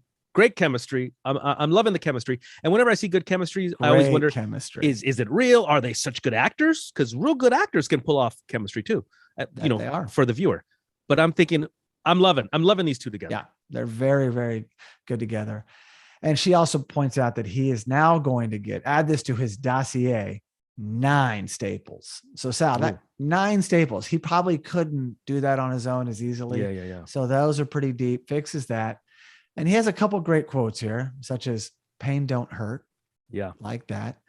And then she asked him how he got in his line of work. And he says, do you remember? It's lucky, I guess. Yeah, just lucky, I guess. Just lucky, I guess. I think that's also referring to that very moment, him talking to her, him scoring that doctor instead of another doctor, right? Yeah, that's what that implies. Yeah. Sal Rodriguez walks in there after getting stabbed. What doctor are you getting? I'm not even getting a doctor. I'm getting some no doctor. Low-level nurse come in and staple me and running out, and I don't even have time to ask questions. That's what I'm getting. You're getting a 90-year-old dude. You're not getting Kelly Lynch as Doc. But so Dalton refuses the local anesthesia. He doesn't need it because that's when he says pain don't hurt. Yes. And does that imply there are other things in life that do hurt? This isn't one of them. Is that there's a lot of subtext? I think there to is some of this. Absolutely. Yeah. So now we're meeting at Wesley's and his house across the pond from Emmett's. And there's a monster truck there, Sal. Something that was really big in the 80s, right? And maybe they're still around, but no, they are. They are around. Big deal, especially back then. Well, that was, I believe, although it didn't say, that was a tribute to Bigfoot, the original. Yeah, I remember Bigfoot. Yeah, because I believe the original Bigfoot was a Ford F-250. And I'm pretty sure that was a Ford F-250. You got me there. But it's beautiful. I mean, if you're a fan of monster trucks, if you remember monster trucks, they are still around. And now they're doing crazy stuff. Now they're doing like somersaults and stuff. I mean, they're doing crazy stuff with these monster trucks. But right there, you're looking at one of the originals. That's amazing. I only know they're monster trucks because of the big tires. Yeah, and they've gotten bigger. Those tires, believe it or not, if you go to the local Monster Jam, the tires have gotten bigger. That's crazy. Well, this meeting is because Wesley is not happy with O'Connor. O'Connor was the guy that was at Tillman's office and telling, Dalton that Pat's reinstated. He's mad. Someone's going to pay because they couldn't handle Dalton. And this winds up, this becomes a scene about seeing O'Connor get beat up. And you see how dark and demented Wesley can be. Yes. He wants to get everyone lined up and then take his pain out on someone and show him and everyone else around who's in charge. This is one of those scenes that reinforces how evil he is. I guess you see that he keeps upping the evil. He's cruel, he's cold, he's callous, he's heartless. He's everything evil. Vengeful. Yeah, just cruelty for cruelty's sake. Yep. So now we cut to Red's, and Dalton pulls up. This is a normal thing for Dalton now, visiting Red. But as he pulls up, Jimmy and some thug are leaving. Yeah, And this is like Sal- the executive thug because he's got a tie. Yeah, Like, I don't know who this he's guy got the is. look like he just left the office and like Right. undid his ties. He's got the business thug look. But what do we learn as Dalton goes inside? They trash the place. Yeah. And Red, at first, he's thinking, "Oh my God, Yeah, Red, is he- hello, is are he you okay? hurt? Are you Yeah. hurt? Are you alive?" And Red comes out with a mop and a bucket. He's used to this. Yeah. Turns out Wesley takes 10% or more as part of the Jasper Improvement Society. Yeah. Kind of like an unofficial homeowners association. You have to get kind of extorted into. And then Right. once you're in, you're stuck. Yeah, I do not want to be part of the JIS. I'll tell you that right now. Mhm. And then You gotta on the move to that town. wall, It's his on the town. wall, I know it's his town, man. It's his town. On the wall, we see a photo of who? Oh, Doc. Doc. Right Doc is on there. the wall. Yeah. Makes a connection. Mm. Related, daughter, niece, don't know, but Yeah. somehow connected to Red. Mm-hmm. Well, did you know right away that there was a relation as far as, blood relation there? Because I thought it would be like one of those, you remember when you would go to the dry cleaners and they'd have all the headshots? Well, on there? there'd be more than one. Yeah. No. Yeah. What was she? Doc of the year. Yeah. And I just, no, I knew immediately it was either his daughter or niece. I assumed. So now we cut to something you might really enjoy, Sal. Wet G-string contest. Oh, every night. And then of course, t-shirts canceled out. It's G-string at this place. yeah. This was really great. I mean, I just don't think movies today, and I mean, in this decade, the 2000s, yeah, I just feel like there's not as big on nudity as a lot of these movies were back in the 70s and 80s. Yeah, I agree. And for crying out loud, we need to do something about it. just watch Roadhouse again. But who do we meet, Sal? This is where we meet Wade, played by Sam Elliott. Wade Garrett. And I really, like I said, my second viewing, I really got into his role, really got into his character. Amazing. Oh, every little gesture with the hair and everything. Fantastic. Yeah. Has that limp. He's been in this business a long time. He's got a severe limp. He's an old war dog. So Dalton calls and he's asking if he knows or have ever heard of Wesley, because Wade's been in this business longer. Because also, just to be clear, Wade is also a cooler.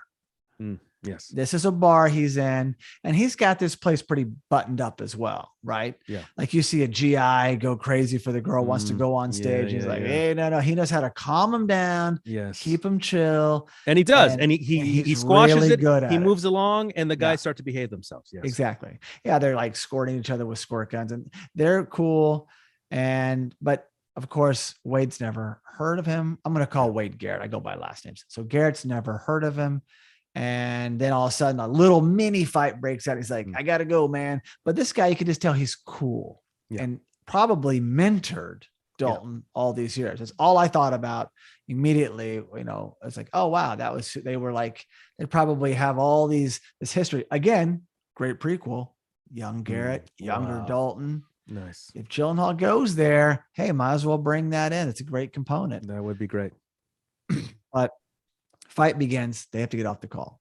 And you think, is that all I'm going to see of Garrett? Well, lucky for us, no. Yeah. I need a quick sip of water. This episode take goes one longer too. than normal, so we have to stay hydrated. Only that's not water. Well, it's Pellegrino. No. I'm not having water. Oh, I am having water. I'm having a little bit of champagne. All right. So we're back at the Double Deuce, and Sal, this place now resembles the bandstand from the opening. It's completely changed. Tillman has put money into it. Yeah.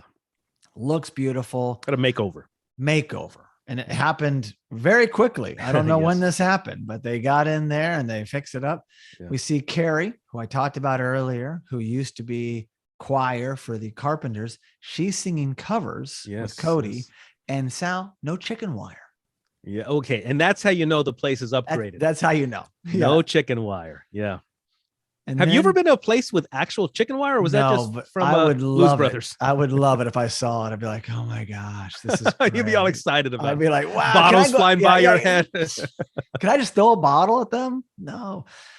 So immediately we see Denise. You recall her a couple scenes already, and she's hitting on Dalton. Yeah. And it's like, that's going to go nowhere fast. But guess who steps in and takes her home? Oh, well, Jimmy grabs her.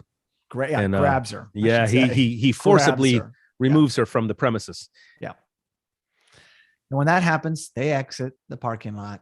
And then comes the monster truck driver from the earlier scene. He's coming in with other thugs. Yeah, like newer thugs.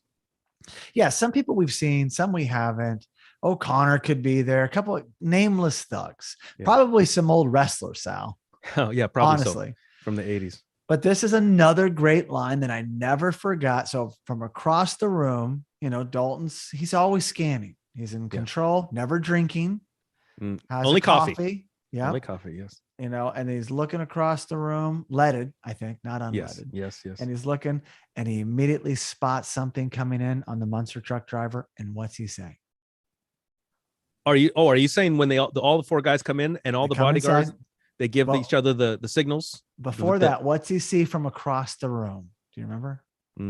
I know what he sees. You're talking about on the boot? Yeah. And he says, yeah, the blade on the boot. Right boot. Oh, yes. And then the other guy he says, saw that thing. He must have just got like a glimmer, like a shine. And he see when you see the blade, you see a cling. But he saw it before that. Yeah. So he's got the eagle eye.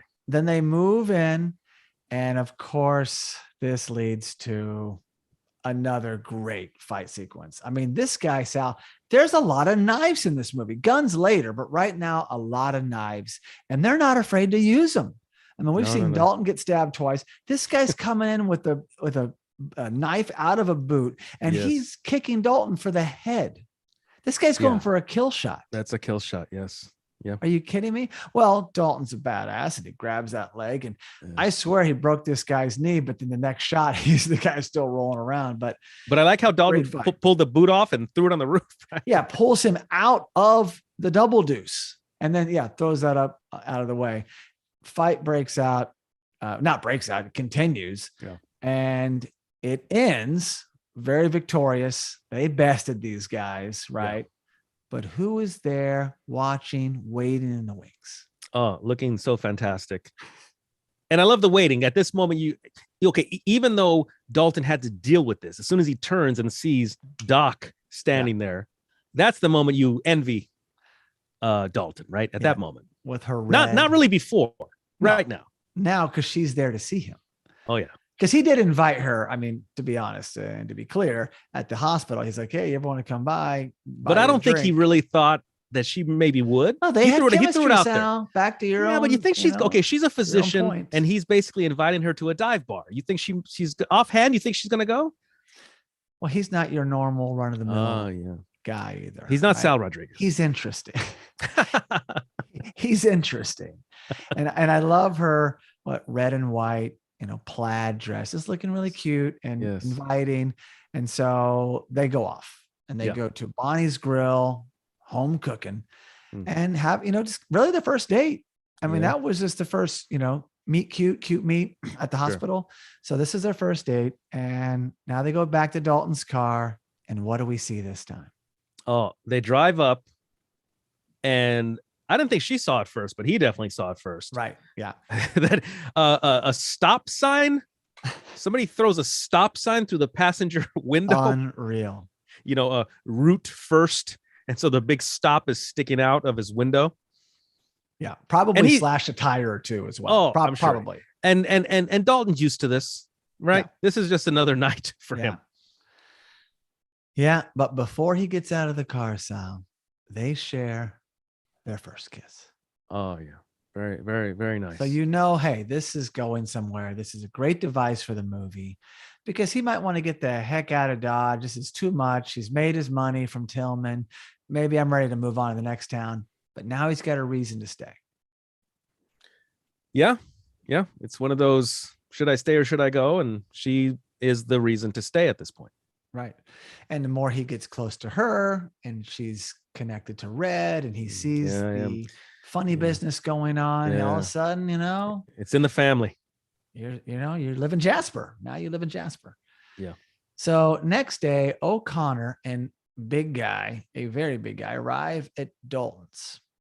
And so I love how they say they've been looking up. Well, yeah, I'm sorry, not very big guy. There's a tall guy later. This is the heavyset guy. My apologies. I'm not making fun of him. But I love how they say, we've been looking all over for you. Sal, this is a small town. Yeah. Dalton's always at the Double Deuce, or he lives across the pond from the guy looking for him. So I don't know how many places these guys went, but okay, whatever. There's no gym. He's not at the gym. No, we've been looking this is Jasper, Missouri, and this town is tiny. So this leads to a meeting at Wesley's. Wesley's had enough. Okay, you keep beating my guys up. Maybe I can talk some sense into this guy. Yeah. But when he goes inside, one of the first things he sees is Denise. But what does he see about her? What does he notice? she has signs of abuse, right? Yeah. Would you say domestic? It's like domestic abuse, you would probably say, seeing as how she appears to live there. She's doing aerobics, some sort of jazzercise there in the living room. And we see that she has bruises. She appears to be victim of an assault. Yeah. But she covers it. She covers it out of shame. Yes. Right? It's probably all in a normal day for her to have something like that, but she wasn't expecting Dalton to walk in. So she starts covering herself and turns away. Sort of sad moment that you're like, well, it's one thing that this guy's evil to the general public, but he's also a domestic abuser as well. I mean, this guy's like evil on every level. That may have been Jimmy as well. Jimmy grabbed her, pulled her. We don't know who hurt her. True. It could have been Jimmy, but that would mean then that Wesley allows Jimmy to beat her. Oh yeah, who knows? Who knows? It's complicated, Sal. It's complicated. So now Wesley gives us some backstory on himself. Grew up on the streets of Chicago. He was in the Korean War. Then he moved here. Yeah. He brought 7-Eleven, Photomat, JCPenney's going to come here because of him. Yeah. So this guy's got a lot of things going on, and he doesn't want this, the saint Dalton to come in and change the way things are running. But he probably thinks that, like I just said, he can probably bring him on board or talk sense into him or pay him off. And he also did some recon on Dalton himself. Yeah. Called some guys. And what do we find out? Because we really don't know Dalton's past. No. So what do we learn here? Well, apparently there was an incident in Memphis in years past involving a death or a possible murder on the blood on the hands of Dalton. Yep. And Wesley brings it up, throws this in Dalton's face. I think sort of in a way of letting him know that he has something over him, or that's he can always bring that up later or use that against him. I think he let him know, listen, I know dirt on you. Is what he said. I got something. But you can just tell by Dalton's reaction, this is not fabricated. This is real. Yeah. It's not just an accusation. Yeah. And then he pretty much offers Dalton whatever he wants, like, what would it take? Come work for me. How much? Yeah. But he if Dalton were a lesser man, he'd have been like, were he Sal Rodriguez? What's your price? Let me see here. What's your price? 500 a night. I'm getting at the Double Deuce. I need 1,000 a night to come work for you. No, honestly, I wouldn't. Because he's too evil. I mean, come on, this guy's a real evil guy. He's not just an asshole. No, he's an evil person. I was kidding. You wouldn't take that deal, and nor does Dalton. And he walks right out. Had the meeting, and so I think that Wesley probably respects it, sees a lot of himself in Dalton, but on the other side of the spectrum, he's not dirty and malicious and conniving, and he's not out to do harm in the world. Yeah. But he probably is like, this is going to be a thorn in my side. I can just tell, right? Yeah. He knows. Well, because even if you're a bully, like this is one thing I used to experience as a kid. I wasn't one of those kids who got bullied so much, or really, because and not because I was a tough kid. I knew, because the bullies knew they were going to have some sort of trouble. It was not going to be easy, right, to bully me. Yeah. Or I'm going to come back, or I'm going to Yeah. pop the revenge. tires on your bike. Or I'm going to do something. You leave a Your life knife not- in there. I'll leave a knife in your BMX. I will. So Whoa. it was kind of like that. We're like, yeah, this guy's going to give me trouble. I just need to get him on my team and move on is what he probably is what he's thinking. Exactly. So now we're back at the Double Deuce, and there's a new bartender, Ernie, played by Keith David. Sal, I love this guy. The Thing, Yes. They Live, Oh, yeah. always Men at Work, always loved Keith David. He doesn't have a big role in this movie. No. But And that's he's why just there. I did a double take because, yeah, you're right. He doesn't have a big role in this. No. So I was like, wait a second. And yeah, I recognize him. Yeah. Great to see him on the screen. Great to see him. And then we find out that Wesley shuts off the booze. Now that's going to impact Double Deuce for sure. Their bottom line, what Tillman can or can't do. So not good. Not a good thing. No. Wesley controls the booze distribution of the town. So we got to, solve this. And as Dalton leaves, guess who's back? Yeah. Very nice to see. Doc is back. Yeah. Which is great. So, and then what does Jimmy mean by dig a hole? Did you catch that? Well, I think because, in hindsight, I'm thinking it's because they see Dalton with Doc and they know about the history, which we will reveal shortly. Exactly. The history of Doc and Wesley. Yeah. Jimmy's outside in the parking lot overseeing Dalton coming out. There's Doc, and he sees them come together, and he says to they have a chuckle at first. Yeah, like and he immediately. That's when we know, like, oh man, everyone's just 1 degree away from each other. Yeah. And that's exactly what it means. It's like my old high school. Actually, I went to this high school, Sylmar High School, northeast end of the San Fernando Valley, not far from Sylmar Juvenile Detention Facility. Yeah, and there was a time if you went to Sylmar High where you dated somebody your friend dated somebody his cousin dated. There was a lot of that. And even as a teen, I noticed that. So this town probably not so different. No. So now we're at home and Dalton plays These Arms of Mine, Otis Redding. And Sal, this leads to such a memorable, steamy, romantic sex scene. Yeah. Oh, it's fantastic. And you know what? There's this little moment where Doc's skirt, where Dalton Sal, give us a play-by-play of this. Okay, listen. She either I'm gonna say it's the 80s and she had high-waisted panties, because if she did not have high-waisted panties, she had no panties at all. Wow. Okay, that's all I'll say. Well, it's great. And just to think, a year later, Swayze's doing it again, no pun intended, in Ghost. Yes. Oh yeah. With another classic, highly regarded sex scene. Yeah, poor Patrick Swayze. Huh? Poor Swayze. I feel so bad for both of them, right? I feel so bad for the female. I feel so bad for Swayze. It's just really terrible. So then Dalton goes outside. I want to call it a deck, but it's not a deck. It's just like the top of a cover, a lean-to.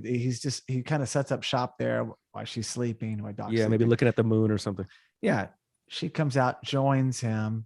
Nice exchange, they're talking, nice banter.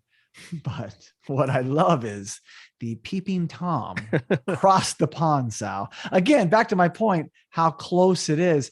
There's no binoculars. No. He's just like, Yeah. And who is this, Sal? And what's he doing?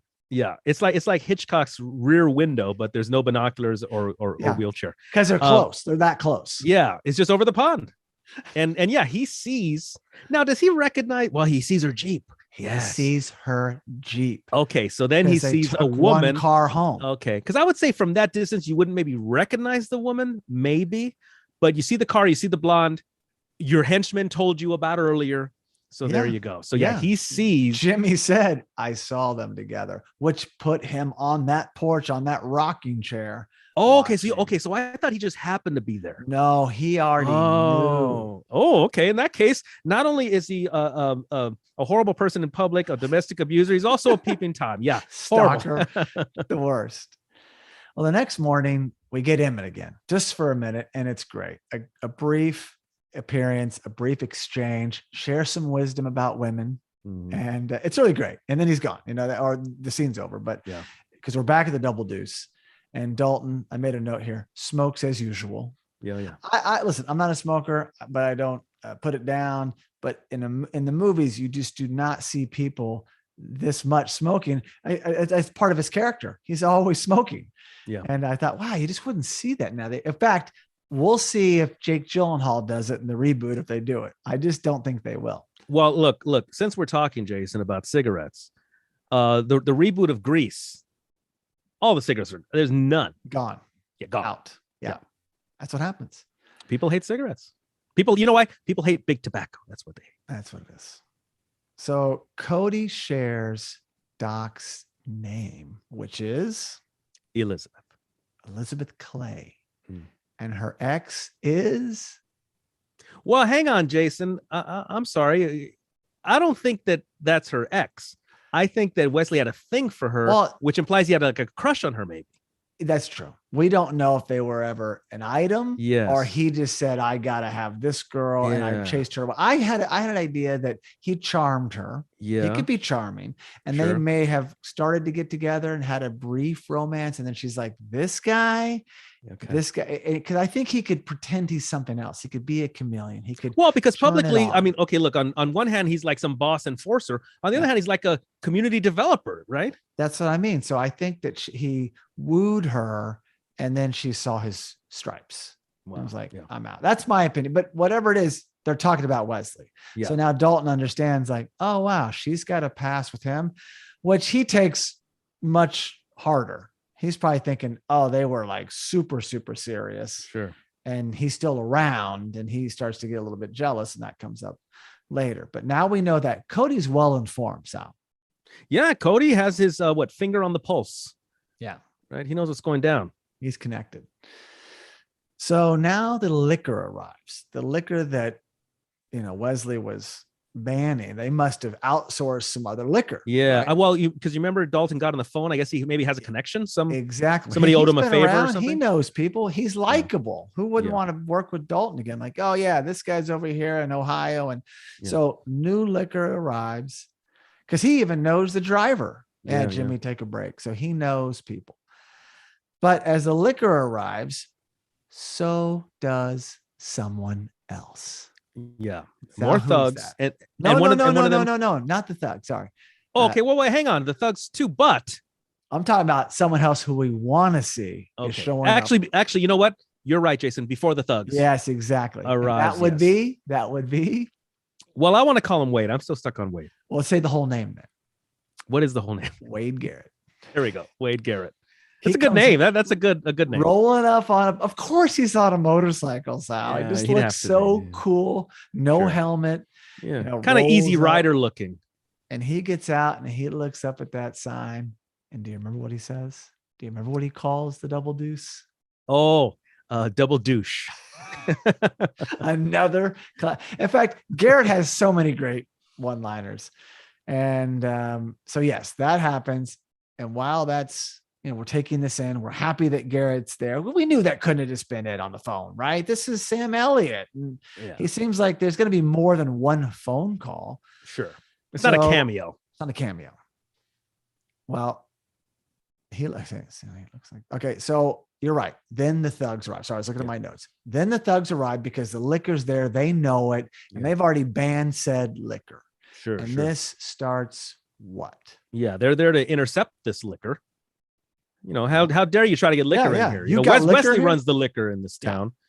And this is where that extra big guy is there, right? Huge. This is the guy I meant earlier, not the heavy set guy. When I say big guy, I mean like this guy's a giant. Yeah. Had to be a wrestler or something, or a football player. He didn't look familiar, but this guy must have been. He's huge. Huge. And so they arrive. O'Connor's one of them. He's already been beaten up by, I think 2 times, at least once so far, by Dalton. Wesley's beat him up, knocked him out, but he's back. He's a soldier, man. Yeah. And he shows up and and he was the guy that got ridiculed and assaulted repeatedly by Wesley. Yeah. And yet there he is reporting back to work again. That's what I mean. Wesley knocked him out. Oh, well, terrible. I've had some bad bosses, but that takes the cake. Yeah, that's pretty bad. 4 of them. Jimmy takes a break. He's the guy delivering the booze. Yes. Dalton's there, 4-on-1, and the big guy just starts slamming the liquor while they're all attacking Dalton. And he's 4-on-1. He's holding his own, but eventually they kind of have him and they're, taking some shots at him. But then our man Garrett comes because he went inside first, comes outside to see what's going on. Yeah. And the first thing he says is mijo. Oh, yeah. Do you know what that means? If I'm not mistaken, it's a term of endearment. It means like little one or like little boy, I think. My son. Oh, That's what it said when I looked it up. But nice. if that's what it really means, it's what it said online. That's great. And he shows up and you can just tell like, okay, now the tides have turned. And we see for the first time, Garrett really kicks some ass. Yeah. Because before that, the only people on Dalton's side were like all these other younger bodyguards that he was mentoring. Yeah, exactly. The ones who were there already, he's teaching them. They're having to give each other the glances, they have to get the nod of approval from him and all that. So this is the first time he actually has some legitimate reinforcement. Exactly. He's mentored by him, you know? So yes, he comes in, takes out the guy, some knee shots. He moves a little slower. He's not as graceful now as Dalton. Yeah. And in fact, what was coming to mind was what Doc was saying to Dalton, like, you can't do this line of work forever. You know, you're going to be crippled. Yeah. And then I was thinking like, wow, talk about, you know, who she's talking about, really foreshadowing. She's really talking about what Garrett looks like. Garrett represents what Dalton could be. He's moving slow. He's set in his ways. It's a crash course to Nowheresville. Right? It's almost a rude awakening. I used to hear this term in these with these guys I used to hang out with. They used to say, if you want to know where you'll be in 20 years, look at somebody who has had your job 20 years longer than you've had your job. There you go. Yeah. This is where he could be. And I just watching it now for notes, I was like, oh my gosh. And there's more. We'll get into it as Garrett's role continues and the movie continues. But they best these guys. With Garrett's help, Dalton maybe got beat up a little bit, but he was probably going to get out of that. He just knows more. They had the upper hand for a second, but they best them. They move on. They win that fight and they go off to the hospital. But Sal, not to get looked at or anything repaired. The guys are okay. They're just a little bruised. They're there to pick up Doc. Yeah. And Wade didn't know this. No, but he had a sense because Dalton said, I want you to meet someone, introduce you to someone. And he kind of had a feeling it was a female. And then she comes over. And I should say they're not there to pick her up because she does drive, because later she leaves the restaurant and drives home. So that's they're there to, maybe one of them got to meet up with her, or maybe she followed them. So they go out, and I love this scene. They're at some bar. We don't know the name of this bar. It's late. They don't go to the Double Deuce. They go, somewhere else. And this scene really reminds me of Jaws because they start to talk about scars. It's a nice homage to Jaws. He's got the scar here, and he shows the scar that the female gave him, the woman he was seeing. So really great. And the night is getting long. It's becoming day. Yes. And they go somewhere else because Garrett they want to dance. Exactly. She wants to dance with him. Hey, what is it going to be? It's 5, 6 in the morning. You want to dance? This is who he is. This guy, all-nighter. So they're off to a diner to dance. Could be Bonnie's Grill again. I don't know, from earlier in the movie. Yes. And then a great line from Garrett as he sees Dalton yawn as they're dancing, all my exes live in Texas. They're dancing. And he looks over and Dalton just gives he catches it, right? Just a brief second. He says, God, he's great coming out of the gate, but not much for stamina. So good. And that would be a great time for That's What She Said, but that's a whole other thing. Yeah. So, but it's great because they just have such a history. You love buddy pictures, and this is a buddy picture. It just became a buddy picture this far into the movie. And he really just brings a whole new energy to it. But it's great because you can tell the dynamics that she's really caring for. Doc is really caring for Dalton. And, also probably is appreciative of getting to know Garrett here. But then she leaves. Doc's got to go get some sleep before she goes back to work, right? Because she's been up all night with these guys. And when they sit there late into the morning, we learn more about what happened to Dalton. Back in Memphis. Yeah. So what do we learn, Sal? We learn, and these are just some short choice words by Garrett, right? Yeah. Apparently there was a woman who was married but didn't tell Dalton that she was married. And at some point, the husband has a gun to Dalton's head. And then Garrett's line was something like, when a man has a gun to your head, right? Either, what does he say? You get killed or you kill them, I guess. There you go. Something like that. Yeah. Essentially, kill or be killed. You have no choice. Yeah. In a situation like that. He was kind of letting him off the hook and saying, hey, don't carry this around with you. Yeah. Don't make this, don't carry this sack of, this burden around with you forever. And he didn't know who the guy was, probably. Here's someone showing up out of nowhere with a gun to your head. Yeah. What do you do? Well, I once had a gun I had a gun to my head one time at a gas station. I would only say that time kind of stands still. Yeah. There's a frozen time kind of. It's terrifying, Sal. It's terrifying. Yeah. Well, luckily here I am, but yeah, it's you don't want that. It's pretty serious. And I misspoke as far as the sequencing goes. We learned this. Garrett brings this up when Doc's in the restroom. When Doc comes back, I know she leaves very soon, but it comes up in that moment because when she comes back, the tone's different. Yes. Dalton just looks a little bit like, he's remembering and he's trying to snap out of it. Great acting, Sal. Yeah. He's trying to come back in the moment. Garrett's, there, and then she kind of exits because she needs some sleep. So that's kind of the sequence here. But before she leaves, another great line from Garrett. He says, Doc, I'll get all the sleep I need when I'm dead. Because he can just go and go and go. But Sal, when he said that, this viewing for me, because I hadn't seen it in a while. I had not seen Roadhouse in a good while until recently. I mean, maybe like 10 years ago. And I enjoyed it, but I just not thought about it recently. Watching it now, it's so obvious to me as the viewer that he's going to die. It's like the little hints he's leaving along the way. Like, wow, just all the stuff we already talked about. Then there's that. He's kind of in that. He's in that archetype role. Yeah. Of the mentor, of the sensei. Yeah. And and that's all he knows. He can't change, where Dalton probably could. Although later he is trying to get Dalton to go with him and maybe, let's go do something else. And I'll just, he's this old timer. But anyway, I just watch it now. It's like, wow. Yeah. Okay. Really so that could be a foreshadow for sure. Yeah. Yeah.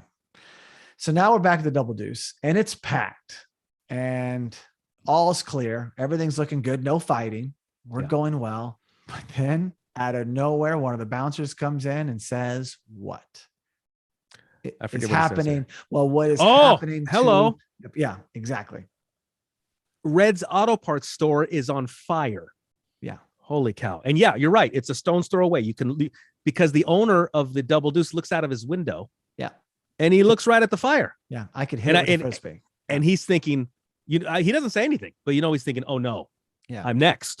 We're next. And we have all these people in here. Yeah. But it not only is on fire, by the time everyone goes outside, and Dalton's kind of worried that Red might be in there again. Sure. Yeah. Right. What happens? Explosions. And I didn't expect that either. Even the second time I watched the movie, I forgot about the explosion. I'm seeing the fire. That's not horrible enough. Yeah. Firemen are falling down, being knocked away by the power of the explosions. Mm-hmm. It was insane, Jimmy. And by the time it finally settles and everyone's like, oh my gosh, taking that in, the firemen are going to clean up the pieces. We go back inside the Double Deuce. Oh yeah. This I was not expecting. No, this is pretty ballsy and brazen. Unbelievable. Like you set this up, everyone's outside, and then you come in with your thugs. Wesley and his crew are at the bar. Yeah. So that's just, he's untouchable, right? He runs this town. If you could be that brazen, and do that. I mean, he's letting everybody know that was me, pretty much. Yeah, exactly. And he's in there, and he says a few things. He says, play something, Elvis. And I found that to be interesting because, and he also says, Red Webster, Red's auto sales, Red Webster was a draft dodger. and says a bunch of other bad things about He him. said other stuff too. Yeah, he did. went further. Yeah. Well, just a little tidbit, little trivia for you before the trivia section. Yes. Red is played by Red West, Oh, wow. real life actor. Rest in peace. He's Rest passed in away peace. some time ago now, but in real life, he was very good friends with Elvis Presley. Interesting. They went to high school together. Oh, They were wow. on a football team together. So he was in his inner circle. Very So cool. I love that Wesley comes in and says, play something, Elvis. And he's just talking to Cody or whomever to play music. Yeah. And I think later he's like, Elvis, play something with balls. And then he's throwing Red under the bus. So that's no Yes. accident. I'm sure that was written because of the relationship with Red West to Elvis. That's very interesting. I also thought at first, or rather on the second viewing, that maybe that was a reference to previous incidences in Memphis. Well, could have been. For all we I don't know. know. That's what I right? thought. Maybe that's a reach, but that's what I thought. Memphis, Elvis, Memphis. Well, that's true. That's a good point. Well, he's holding court, and yeah, it's not a good scene. Like everyone's, imagine that, Sal. You leave, you're having a great time. You go outside, the establishment next door blows up. Yeah. You really don't want to go back and party. And Yeah. especially with Wesley and his crew, Yeah, the yeah. tone is different. Yeah. But Party and the over. And the tone stays different. This is Wesley's show. It's like he brought one of those, soirees from his house and just plopped it here at the Double Deuce. Yes. Because who starts to dance? What's her name? Denise? Denise starts to do a sexy pour some sugar on me type dance. She gets up on stage and everything, which patrons are not allowed to do. No, they're not. And she does a sexy dance. Does a good job, though. He does a very good job of like holding that line. Respectful, but he's there like you shouldn't be up there, and he's smiling because she's full topless at some point. You know why? He's obeying his rules. Be nice. And she's not being mad, but he's like, this could escalate. So sure. Well, hang on. While this is happening, oh, I know what you're gonna say. I notice Garrett. Yes. It's like he's getting ready. He knows, he can sense it in the air. Yes. When you've been doing this so long, you can feel it. He puts his hair in a ponytail. He pulls a Terry Silver. He pulls a Terry Silver, or Terry Silver pulls a Garrett. Oh yeah, so true. So there you true. go. And then he starts kind of massaging his arm, like maybe he has a little tendonitis. He starts warming up. I'm surprised he doesn't do some stretching. So you're like, okay, he knows something's going to go down. That this isn't going to end so well here. No. And then Dalton has a great line of his own. I got to say, when he gets Denise down and she gets covered up, and you're going to have a pet, keep it on a leash. Oh, nice. Double diss. These are a double diss. These are great lines. Yeah. And then Sal enter Jimmy with the pool stick. Yeah. Yeah. Challenging everyone. And everybody. He's challenging. He's doing the Bruce Lee. Yeah. Yeah. And this guy, like I said earlier, at his credentials, he knows some things. Well, because confident. He appears to be maybe the lone henchman that has fight training right. as opposed to just being a big tough guy. Yeah. Yeah. This guy kicks ass. He does. And he destroys the bouncers with this pull stick. He knows how to use a staff. He knows. He takes them out. Again, doesn't kill them, puts them down. This is like a video game. They recycle. Mm-hmm. But then Garrett gets involved. And we've only seen him fight during the liquor debacle. Yeah. And he gets bested by Jimmy. He got a couple of shots in. It was going 50-50. Which was good. I like seeing that he got a couple of shots in. He did. But then as the fight went on, Jimmy was just too tough for him. Too strong, too young, whatever. Yeah. But then our hero steps in. Yeah. And does a great job, not afraid. He can go toe to toe with Jimmy. Yeah. And that's evident because Wesley does what? Well, maybe Wesley thought he better do this before he's embarrassed. Right. So he pulls out the gun, shoots the ceiling. Mm-hmm. And what does he say? Enough, or that's enough. He breaks it up. Yeah. He's like, okay, all right. You don't want to see your number one thug go down in front of you after you've created such a spectacle and publicly declared yourself the badass. You don't want to see your number one thug go down right in front of you. That doesn't look good. No. Well, because then who's next? It's just him. Yeah.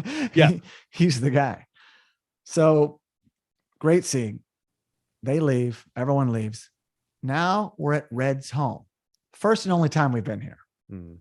He's moving, Sal. He's packed up. He's ready to move out of town. He's had enough. His business has been blowing up. One of the guys is like, you got insurance, right? But it's interesting that this town, the owners, the business owners are there pleading with him to stay. Because I think they know their power in numbers, and now's the time to stand up to Wesley, because otherwise they're all going to fall like red, essentially. Sure. What's going to happen? Those who stood against him are going to be in his path, and he's going to come mow you over and do harm. It's sort of a kill or be killed moment. Yeah, it is. And great sequence. Even Doc's there, Dalton's there, a few others. Tillman's there. And Tillman does say, like, Wesley was scared last night. Dalton doesn't believe it. No, Dalton Tillman says he wasn't. Yeah. No, I think that Tillman was saying that to encourage Dalton or rally the troops, But yeah, Dalton's like, no, he wasn't. So now we're at a car lot. We've never been to this car lot before, because the car lot we'd been to initially was Big T Auto Sales, where he bought his beater. But now this is a different guy. This is a different business owner. The first guy doesn't continue in this movie. You don't know that actor, do you? The owner of the car dealer lot? I wrote all of them down. He's great. No, I'm pretty certain that's Hulk Hogan's brother, if I'm not mistaken. Well, so there's more of a W. How did I miss that? I'm pretty certain. Can you look that up real quick? Because I'll tell you what, if that is him, wow, then I did meet him. What's his? I think his last name is indeed Hogan. Hogan. Okay, I will look and see. You see that? I'm looking very quickly. If my memory serves me. Well, it's interesting. They went from the one auto sales guy, but they're like, no, let's use this other guy moving forward. And it's like, oh, okay. They could have went to the other guy. Yeah. The guy was already established. Now, was that in Jasper? I thought he bought that car. Maybe another town in Jasper. But man, Sal, you had to drop that on me. Quickly. It's just because, you know what? Honestly, I should have looked it up ahead of time. But I'm so certain that is him. I'm looking. Well, so he's not even credited, because his name in the movie's Pete, unless his name is like Auto Sales. So we will have to get back to. We need an assistant. Yeah, exactly. We need to be able to yell that out. Hey, check and ensure. Okay. Hey, listen, viewers and listeners. I'm pretty certain that is indeed Hulk Hogan's brother, Terry Hogan's. We will look that up. Sometimes people do movies and they're uncredited, right? Because that could happen. So this from being an actor. You know this. I know this. We've seen this from the Karate Kid movies. Yeah. Yeah. So I'll look that up. But Hogan didn't come up. Pete didn't come up. But it doesn't mean it's not true. Let's bookmark that for later. Back to my point. The first guy was cut. We're learning this new guy right away, right? Pete, which we find out later his name. Yeah. And we go to this car lot. And the reason we're there, Sal, is because that monster truck finally comes into play. Because you're wondering, this guy's driving this monster truck. He's got a knife in his right boot. Now the monster truck is going to shine. And Sal, what happens? Yeah. And before the monster truck does what monster trucks do. Yeah. I noticed, again, going back to the truck itself, Ford F-250, I believe, but definitely a Ford. And it's a Ford dealership. So this is a Ford rolling over Fords. And that's where the crowd, if you look at the crowd's like, is this supposed to happen? Are we supposed to root for this part? Yeah. This monster truck plows through the showroom side window, rolls over 3 station wagons, and then busts out of the other side. Total devastation of the showroom at this auto dealership. And again, the crowd's like, is this a gimmick? Like the crowd didn't know what to do. Yeah, they're cheering and they're also scared. Sal, I love how they're all station wagons. In our showroom, we have 5 beautiful station wagons. Almost like Griswold type station wagons. They put in the cars that could be run over by a monster truck.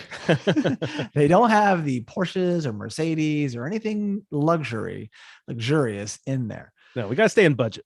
Well, in this scene, you can see over a sign over Dalton's, over his shoulder, Los Angeles, Bakersfield. Oh, there's a sign right there. Why did I miss that? It's in a distance, but it's like, oh my gosh. Again, we already know this, but there's a sign. Well, shout out Los Angeles, my hometown. Yeah. Now this is where Red delivers that line to him. You got insurance? Yeah, he gives it back. Yeah. You got insurance, right? And then you're waiting for an answer and you're thinking The answer might be no. not for this. So now it's Wesley. Well, it's Wesley's town. Like right now, it's like if you didn't already know it, Wesley's going to knock all these guys out of business. That's and so public about it. So out there. He's a spectacle at this point. Yeah. And it's him versus everybody. You know, he's going to take you out if you stand against him. So everyone, power in numbers, Sal. Power. And this is where he gives Doc the warning here, right? This is where he gives Doc the warning about making Dalton leave. You gotta make Dalton leave town or he's going down. That's where he tells Doc there. Right. And so when Dalton oversees that, he assumes they're having old lovers quarrel. Oh.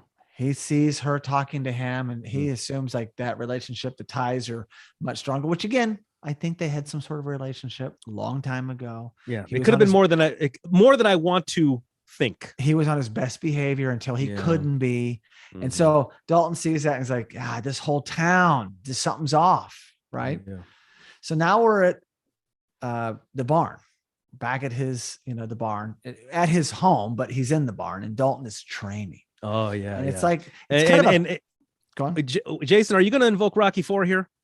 Well, we should, because it's very Rocky IV-esque. This is the primitive training. Yeah, like handmade dummy. He's hitting a slightly padded wooden dummy. He's got an old school Rocky heavy bag up in. He takes a rope. Garrett's there to talk reason into him, like, let's get out of Dodge, amigo. Let's go. And he like goes upstairs, but he goes by a crazy rope. And all of a sudden he's hitting the punching bag upstairs. Yeah. Because Sal, he's getting focused. He's locked and loaded on Wesley and Jimmy and Wesley. Oh, okay. I misinterpreted that. So I thought he was having trying to work out some emotion. He was prepping. I think he's prepping and he's putting that. It's not just about the girl. I think he was upset by that, but I think he knows the stakes are going to keep getting raised. Okay. So he's training for the big fight. Tillman's place is going to go down next. And so he's part of that. So I think he's training for the big fight. Okay. That was my assessment. So of course, Garrett tries to calm him, doesn't win, isn't successful. He leaves. Doc arrives. Mm-hmm. Dalton's upset. This doesn't go very well. But of course, there's not just one explosion in this movie. There's another, and there's one more later. What happens this time? Oh, well, first of all, I just got to point out real quick. I'm noticing right now, Doc is trying to almost create a parallel between Dalton and Wesley. Like, oh, well, doesn't she say, you're going to protect us from Wesley, but who's going to protect us from you? But these guys are not like how dark is he? Well, she's probably seen it in Wesley. Maybe she knew him a long time ago and then, a long time, 10 years. And maybe he got darker. Okay. Yeah, maybe she's worried about this power. I don't know. She sees a progression. Yeah. Signs of some sort of progression. She's afraid of what he can become, not necessarily who he is now. Yeah. It's a leap. I'll give her that. Okay. So right in the middle of her lines, boom, big explosion. And it's huge. Emmett's house. Yeah. Very sad to see. With Emmett in the house. Yes. And he had to be rescued in his long johns. Yeah. So Dalton runs off. Doc's behind him. She is a doctor. And he's saved. It's kind of funny because when he gets him out, you think, is he alive? And he's like, yeah, if you just get off me. Yeah. So he's fine in his red long johns. And then we see and hear Jimmy on a dirt bike, not an ATC. Yeah. Two-wheeler. Yeah. Motocross. Because he had something to do with the explosives. Guess he was setting everything up, sets it off, and Dalton takes off after him. That leap. That's when you saw, there are these moments where Dalton takes flight. Yeah. And that's where you see he was a dancer, wasn't he? Surely he took ballet. Some of those kicks that he delivers. Yeah. Surely he took ballet. I've never seen such graceful kicks. The last time I saw a leap like that was Kevin Bacon in Footloose. Nice. Yeah. Yeah. He did one of those great little jumps. I love that. It's like you're an acrobat. I almost said flash dance, but I caught myself. Also saw some good leaps in flash dance. But he jumps, tackles Jimmy, and of course, this leads to a great showdown. And I love the fact that it's kind of just man on man in the middle of the night. This isn't a big spectacle like it Mhm. would have been at Double Deuce. They are Yes. that's how much hatred is between these two. You run into someone in the middle of nowhere, you might not just get into it. Usually those things escalate and you have other people around you, Yeah. but they could have went the other way, but they don't even care. There's that much animosity, and this is going to the death. You just know it. Well, Jimmy Dalton made this happen prepared to because kill. Jimmy was heading out. He was hightailing it out of there. Yeah, Dalton created this fight. maybe it was his chance to get him alone. I don't know. It was so fantastic seeing him fly through the air. It's so great. It was amazing. So this fight goes on for a while, and it's right. It's kind of great because it's right by the pond, and then you can see Wesley's place just in the background. Yes. And really good exchange here. I mean, Dalton gets some great shots. Jimmy comes back, and then Jimmy gets a little bit of an edge, Sal. Yeah, and he says some horrendous things too, like almost whispering in his ear. What he has him like in a chokehold. Yeah. And what did he say? He admits something that people don't usually usually Jason? admit. Well, I used to F guys like you in prison. Yeah. You don't want to hear that. You don't want to hear a guy choking you saying that. Yeah. Okay. Well, Dalton he's not really led by emotion. I think he was, which got him out of his usual state. Yeah. And like we've talked about in fight sequences, while we cover Let's Talk Cobra Kai, when you're just like, led by emotion, you're going to overlook things. And I think maybe that's why this fight even happened right now.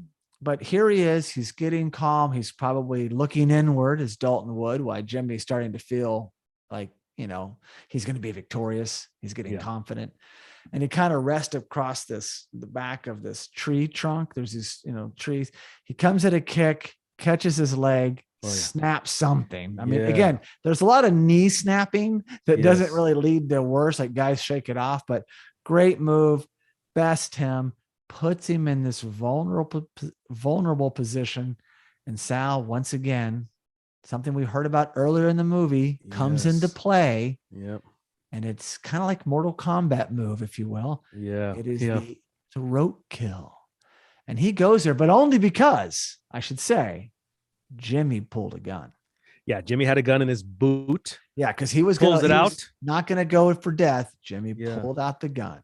Yeah. That's why it escalated to that, because he was probably just going to take the victory, but he knocked, the gun goes off. There is a shot fired.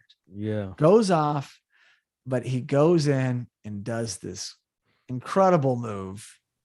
Throat out, has it in his hands, but just as Doc runs into frame. Yeah, and she goes into doctor mode. Yeah, and tries to. Jimmy goes face down in the Yeah. pond, and she runs over to save him, flips him over, sees what happens. Yeah. And she's, oh my God, you're such, creature, bad person. She's just venting at Dalton, who was just in this fight for your life sequence. Yeah. But what just happened reinforces what she was yelling about She's right before the explosion. Of control. Of course. She thinks he's the worst thing that ever happened. Yeah. It's like so she just witnessed him kill a man, is what she just saw. Well, she's not the only one that saw. Oh, yes. Mr. Looky-Loo himself. Yeah. Mr. Voyeur himself. And that's a great scene when Dalton holds Jimmy and just puts him out there. F you, Wesley. Oh, that was great. I love that yelling. I did that at a party. I got into a fight at a party when I was a teenager, and then I got kicked. I got kicked out of the party, not the other guy. And I was in the street yelling, "Get out here! Get out here!" Oh, such a great feeling. Yes. Well, Wesley is a little worried now. Here's Jimmy. Yeah, who can number one. Most anybody, and that guy took him out. So yeah. When I your gotta number one guy goes, what he has to rely on those other guys who let him down, who always get times? beat. Yeah. So he has to think of a better plan, and Sal, he does not better, but more devious, and one that can put Dalton at a disadvantage. So now we're back at the Double Deuce. If that wasn't enough, that night had it all: explosions, deaths, lots of stuff. So now we're back at the Double Deuce, and Dalton drives the Mercedes. Is he driving in to quit? Is he moving on? Right? Like, what's this doing out of storage? Yeah. I had no idea. Yeah. And goes inside. It's just Dalton. Wesley calls on the phone, knowing Dalton's there, like he's got spies everywhere, and says what? Yeah, he gives him a choice. Yeah, Doc or Garrett. He's and gonna kill then one of them. yeah, I'm gonna kill one of them. And then Dalton, I guess while he's processing this, Wesley just says, let me flip a coin, puts the phone down casually.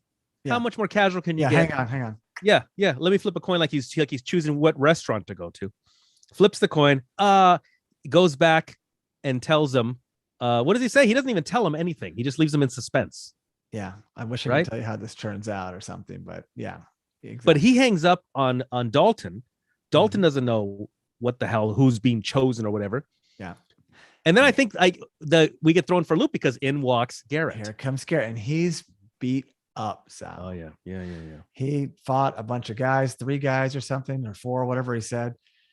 And Dalton kind of like sets him down, like, you need to relax. I have to go find Doc because she's the other side of that coin flip, right? Yes, They're gonna kill Doc. That's what we're thinking. Yeah, that's doesn't call her, Sal. Turns out in all my days, I've learned a few things. A phone call's faster than driving across town. Although Jasper's small, so maybe. Yeah. So you got to get to the receptionist to patch the phones through because this is it. Hang on. So he drives over there, and you think, is she here? It's great though. It's more suspenseful. I get it. Like, is she here? Is she here? There she is. X-ray room. Just looking at X-rays. Probably looking at Dalton's X-rays. Yeah. Like, oh man, I love this guy, but he's driving me crazy. He's a killer. And so they have another heated exchange, and she's not leaving with him, which I thought was interesting that she winds up staying there. She's, meanwhile, Sal, still in trouble. I thought that was weird that she didn't come with. But of course, what are they going to do with her in tow? So she stays at the hospital. Maybe he feels she's safe there with all these people around. You may think that, sure. I don't know, right? So then he goes back to Double Deuce. Why not, right? Dalton's just bouncing around town. He's got the Mercedes today. It's faster than the other car. Zipping around. So he gets back, goes inside. There's Garrett. He's exhausted. He's crashed out. But Sal, not so fast. No. We think he's crashed out. We think he just passed out on top of the bar on his left side. Yeah. I said 1 beer. Yeah. Oh boy. No. Then he pulls him over. Oh, very sad to see. Right there. Right there. A knife in the chest. And there's a note. Oh, yeah. There we go. There's the answer to the coin flip. It was tails. There you go. Yeah. Good job. Which means Garrett gets killed. Whereas for a few minutes earlier, we thought Doc was going to get killed. So now he's like, well, Doc's safe at work, but he's just lost his friend. He doesn't even have time to mourn his friend, his mentor. And worse is him having to pull the knife out out of his best friend and mentor, and the only family we see that Dalton has on this earth.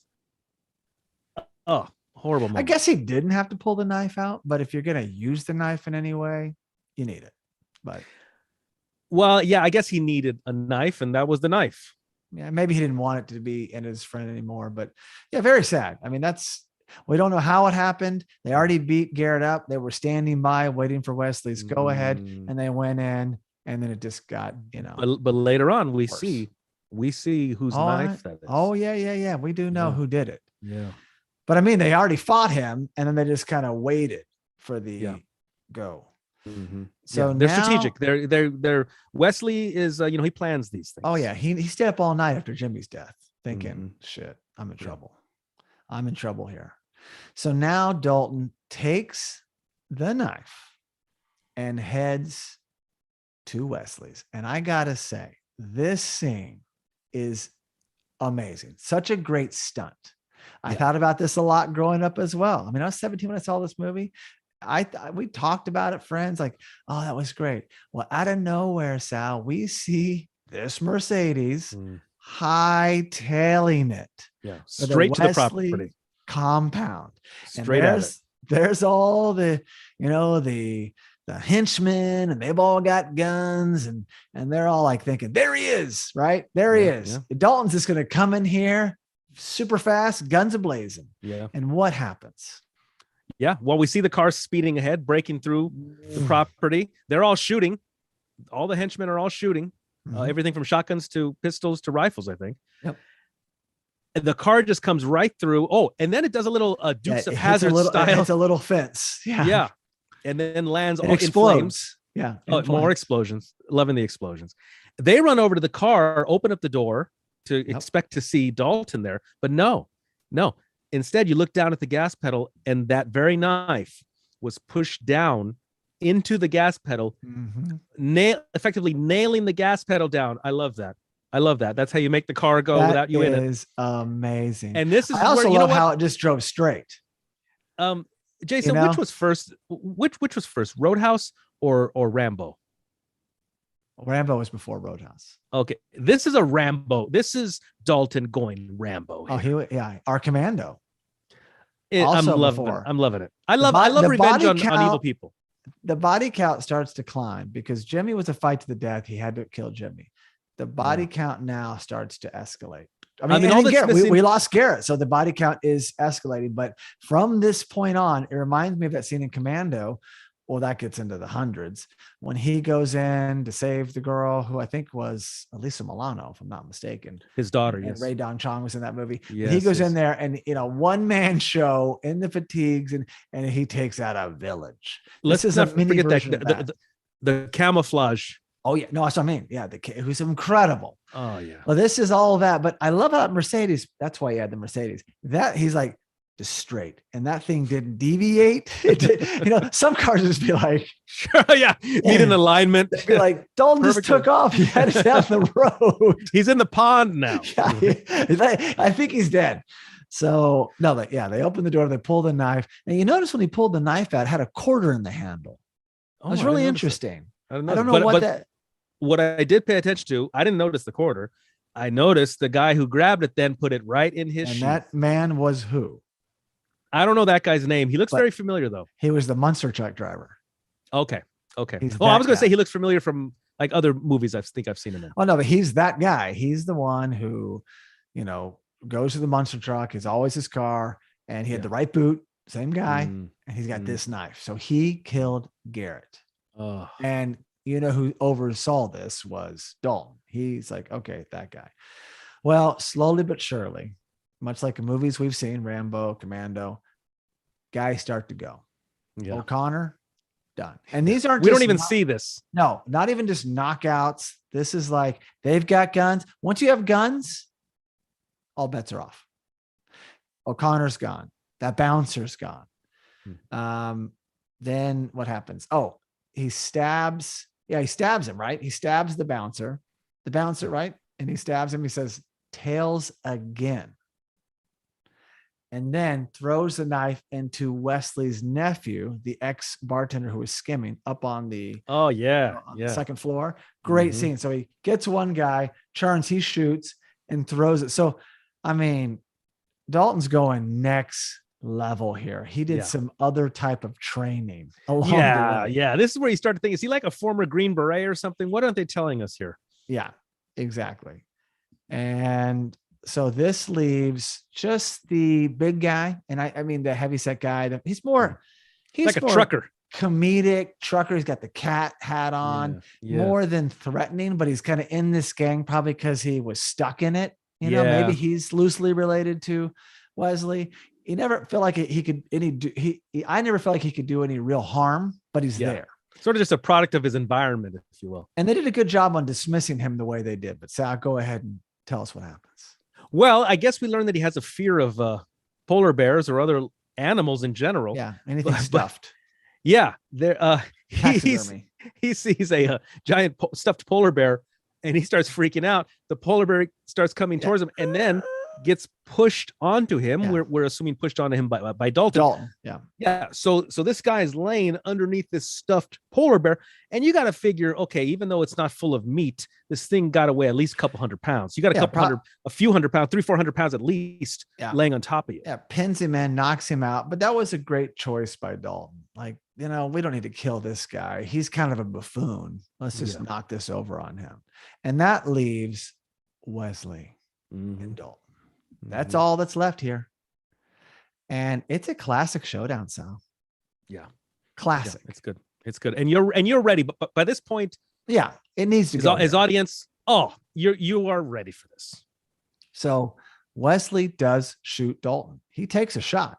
So Mhm. we now have seen him stabbed twice, punched a million times, Mm. and now shot. Yeah. And then he pulls out these vintage spears, like things on the wall. This is a game room. This guy's got stuff from Africa, from all over. He's been all over the world as a trophy hunter, probably collected these spears from some local tribe. Yeah. Guy like this was in the movie Hostel.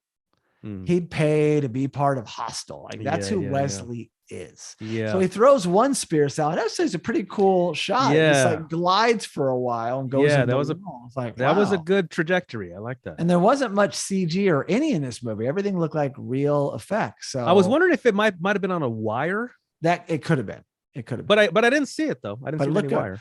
Yeah. So they're in this fight, and I mean Dalton can beat him, but Dalton's now shot. Yeah. He's also fought a lot of guys to get here. He's emotionally wrecked from losing Garrett and everything else. And, he's taken a hit. I mean, Wesley's no chump. He's an ex, Marine or in the war in some fashion. Yeah. But then eventually, Wesley gets bested by Dalton. Sure. Inevitable. And Dalton shows mercy. Oh, yes. He had him ready to go, right? He had him. He was like, about to. I got you, but he's like, I've already learned, I've already won. You're not pulling a gun last second. Yeah. So I'm just going to walk away. But that's not how it goes, Sal. No. Well, because, it's that moment because Dalton, although Dalton has killed, he's not a killer, right? In this moment, he's like, do I have to kill? Well, I guess I don't have to kill. So I won't kill. But not with a guy like Wesley, though. No. So Wesley, of course, the gun that was discarded because he had a gun, he knocked it loose. Dalton knocked it loose. Yeah. And once he realizes, he's not going to take me out. Because he gets distracted, right? Doesn't he get distracted by Doc? Yeah, exactly. And then he starts looking like, look at that gun over there. So he grabs the gun. And this is a scene right out of so many movies, right? Yeah. Die Hard, Fatal Attraction, where the person, the hero has kind of like let that person just like, oh, we're okay now. And then that person grabs a gun, right? And then other people or person blows away, this killer. And that's exactly what happens here. I think it's 4 shots in all. I think it's like, Yeah, I think it was the 4th shot that finally put him down on the coffee table. And it goes through these are great shots. Slugs are going off, and he's taking real shots. And these guys, he took the first 3.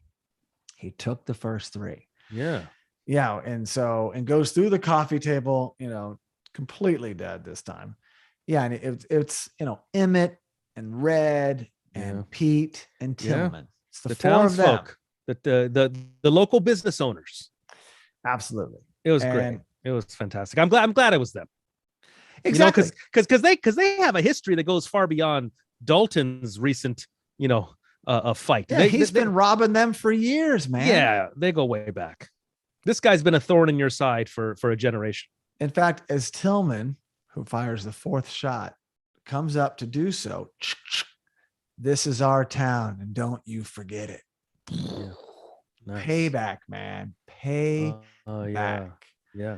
And then Red gathers up the guns. Oh yeah, that's right. Because this you could tell when this was all said and done, they had a little plan. Yeah. Because right away Red takes the guns, maybe goes the guns hides out. them. The police are there in an instant. Yes. And then there's the guy that got fallen out, the polar bear fell on, and I think they called him Tinker. And I think I looked up online. Well, the police show up and they're asking, and everybody what happened. And I love this, Sal. That was so great. This line. Emmett to Red and Pete, they all just basically, you see anything? I didn't see anything. And that just goes down the line all the way to Tinker, who I think's his name, the heavyset guy, the trucker. And he's like, what'd he say? A polar bear fell on me. Exactly. That was so great. And then the other guys start cracking up. They all laugh. And the cops, you can tell this is the type of town where it's like, well, if no one saw anything and, Wesley had it coming, it's like everyone just showed up here and this happened. So this is a ding dong, the witch is dead moment. They're all going to get off and move on and life's going to be better in Jasper now. I mean, a Jasper we never knew, Sal. Oh yeah. Jasper we never knew. So now we see the double deuce and Cody sings and there's no issues of any type. Everything's looking good in the world. And then we come back to the pond, the famous pond I like to reference quite a bit. Yeah. And Sal, what do we see? Oh, is this a Swayze? It's Rather Swayze. Dalton and Doc. Yeah, he's still dipping. Dalton at this point in time. Yeah, he's still Dalton. Dalton and Doc skinny dipping. Skinny dipping to end the movie. So fantastic. You know, it's like all is right in the world. He's found true love. He has lost his mentor. But you know what? If we check back in on Dalton like years down the road, I bet he's still in Jasper. I think he's laid down some roots. Mayor. Yeah. I think hell, after all this, were it not for him, Wesley would still be running the town. So believe me, at the very least, Dalton deserves a plaque in the local park at the very least. I totally agree. So that's it. That's Roadhouse. Wow. We did it. Beat by beat, scene by scene breakdown. It took a couple hours. The movie's a couple of hours, so that happens, or just close to it. I still have a couple of trivia things to mention because I gave one away early. Let me just bang these out real fast. Sure, yeah. So one, I already talked about the car from Reggie Hammond from 48 Hours, but Annette Bening was originally cast as Doc. Oh, wow. She was replaced by Kelly Lynch, who was under contract to United Artists. Lynch claims that Bening was fired due to a lack of chemistry with Patrick Swayze. There you go. I'm all about the chemistry. I'm all about it's not her fault. If they don't have it, they don't have it. No. And you move on. It goes back to the old Eric Stoltz and Back to the Future. Eric Stoltz is fantastic. But in that role, maybe not. And then Michael J. Fox comes in and saves the day. No different. It doesn't mean there's anything wrong with Annette Bening. She's fantastic. But yeah, you need that chemistry. Mm-hmm. Absolutely. Director Rowdy Herrington said that the movie's humor is somewhat intentional, as he wanted the fights to resemble a Keystone Cops melee. Yeah, I was thinking WWE mainly because I saw Terry Funk there, and I'm thinking that in my head. But yeah, just utter mayhem. Some of these barroom brawls, utter mayhem, man. So fantastic. So much to see. You have to watch it over and over to see other little We things. didn't even begin to do it justice. The movie is a spectacle. Watch it. Those scenes are just like, wait, what? Yeah. They're fun. They're well done. And he succeeded. There's a lot of humor in this movie. It works very well. Yeah. And I applaud his efforts and everyone who fought at the Double Deuce. According to Sam Elliott, all of the actors did their own stunts. Wow. They were all trained by Benny the Jet Urquidez. Oh, wow. I heard Benny the this name Jet. Yeah. before. Yeah. He used to have I think he's a former Olympian. I think, but I do know for certain he used to have Benny's Jet Centers in this area, a chain of martial arts gyms around here. When I was very young, I was supposed to join, but never did. But I definitely know the name. Okay. Well, that's who trained them. And he's a holder of 9 black belts in 9 different disciplines. Wow. The Jet, Benny the Jet, also believes so much in Swayze's ability that he suggested Swayze become a competitive kickboxer. I'm telling you, man, look, I've seen so much fighting over the years. I'm a big fan of mixed martial arts. And that made me then a fan of karate, made me a fan of boxing, made me a fan of all the martial arts. I'm telling you, when I saw Patrick Swayze's moves, I'm like, man, he moves in a fantastic way. Yeah. Very graceful, as you said. Now, due to a knee injury he being Patrick Swayze, sustained during filming, he had to turn down the role of Gabriel Cash in Tango and Cash. How about that? Holy cow. As well as Mike Harrigan in Predator 2. He chose to make Ghost as his follow-up instead, as it was less physically strenuous. Wait, then Harrigan, Predator 2 went to Danny Glover. Exactly. Wow, interesting choice. You wouldn't have those guys at the same audition, but yet here we are. Here we are. Crazy. Wow. So that's all I got, Sal. Well, I'll tell you what I got, Jason. I want this soundtrack. I'm telling you. So good. I was rocking out to this soundtrack. I was like, I want this soundtrack as the backdrop to my next road trip. Yeah. This is such fantastic music. It's amazing. It really is. And it's a lot of Jeff Healey band. I highly recommend you go check I love them out them. now. I think I think they're great. I love that sound, that blues sound, a little bit of that. What do you call it? I don't know what the genre is. Country rock, a little bit of Creedence Clearwater Revival, a little bit of that. Yep. You know, I'm a big fan of that style. Very good. Highly enjoyable. I highly recommend people check this film out. I hope that our listeners and viewers enjoyed our deep dive into Roadhouse and completion. So great. Of season 1 of Let's Talk Movies. Jason, I'll have to thank you and applaud you. You did this. You did all the 80s, right? Yep. 10 movies. 10 movies from the 80s. Yep. And just to be clear, you didn't do them in sequence like no, 80, 81, around. 82. No. Okay. So you completed it with 1989.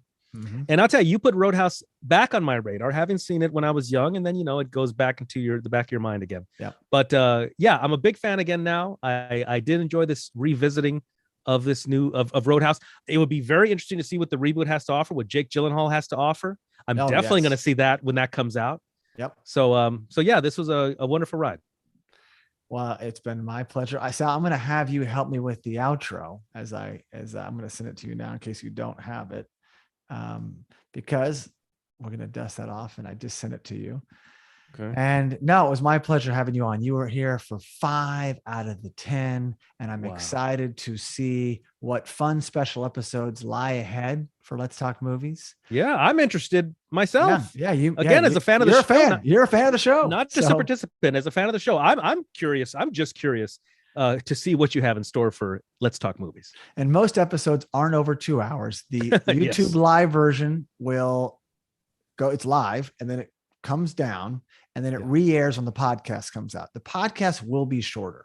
I go in, I make edits, I streamline, but the YouTube version will stay what it is. It's our unedited, unfiltered. So this is going to be a long episode up there, but we're going to do some 20, 30-minute episodes. I might even come home and give a quick review of my thoughts on a movie I just saw in the movie theater, a one-man show. That might be a 5 or 10-minute episode. So look for lots of content coming out with Let's Talk Movies as we get our show count up.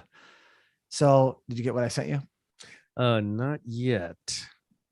Still coming through, I suppose. Well, it's our usual outro in case you happen to have it. I think I do. Okay. Because I'll have you just do it as help me on the way out of this thing. And we'll end everything the way we do with all of our fun Let's Talk Movie episodes. So tell me when you have it and we can jump in.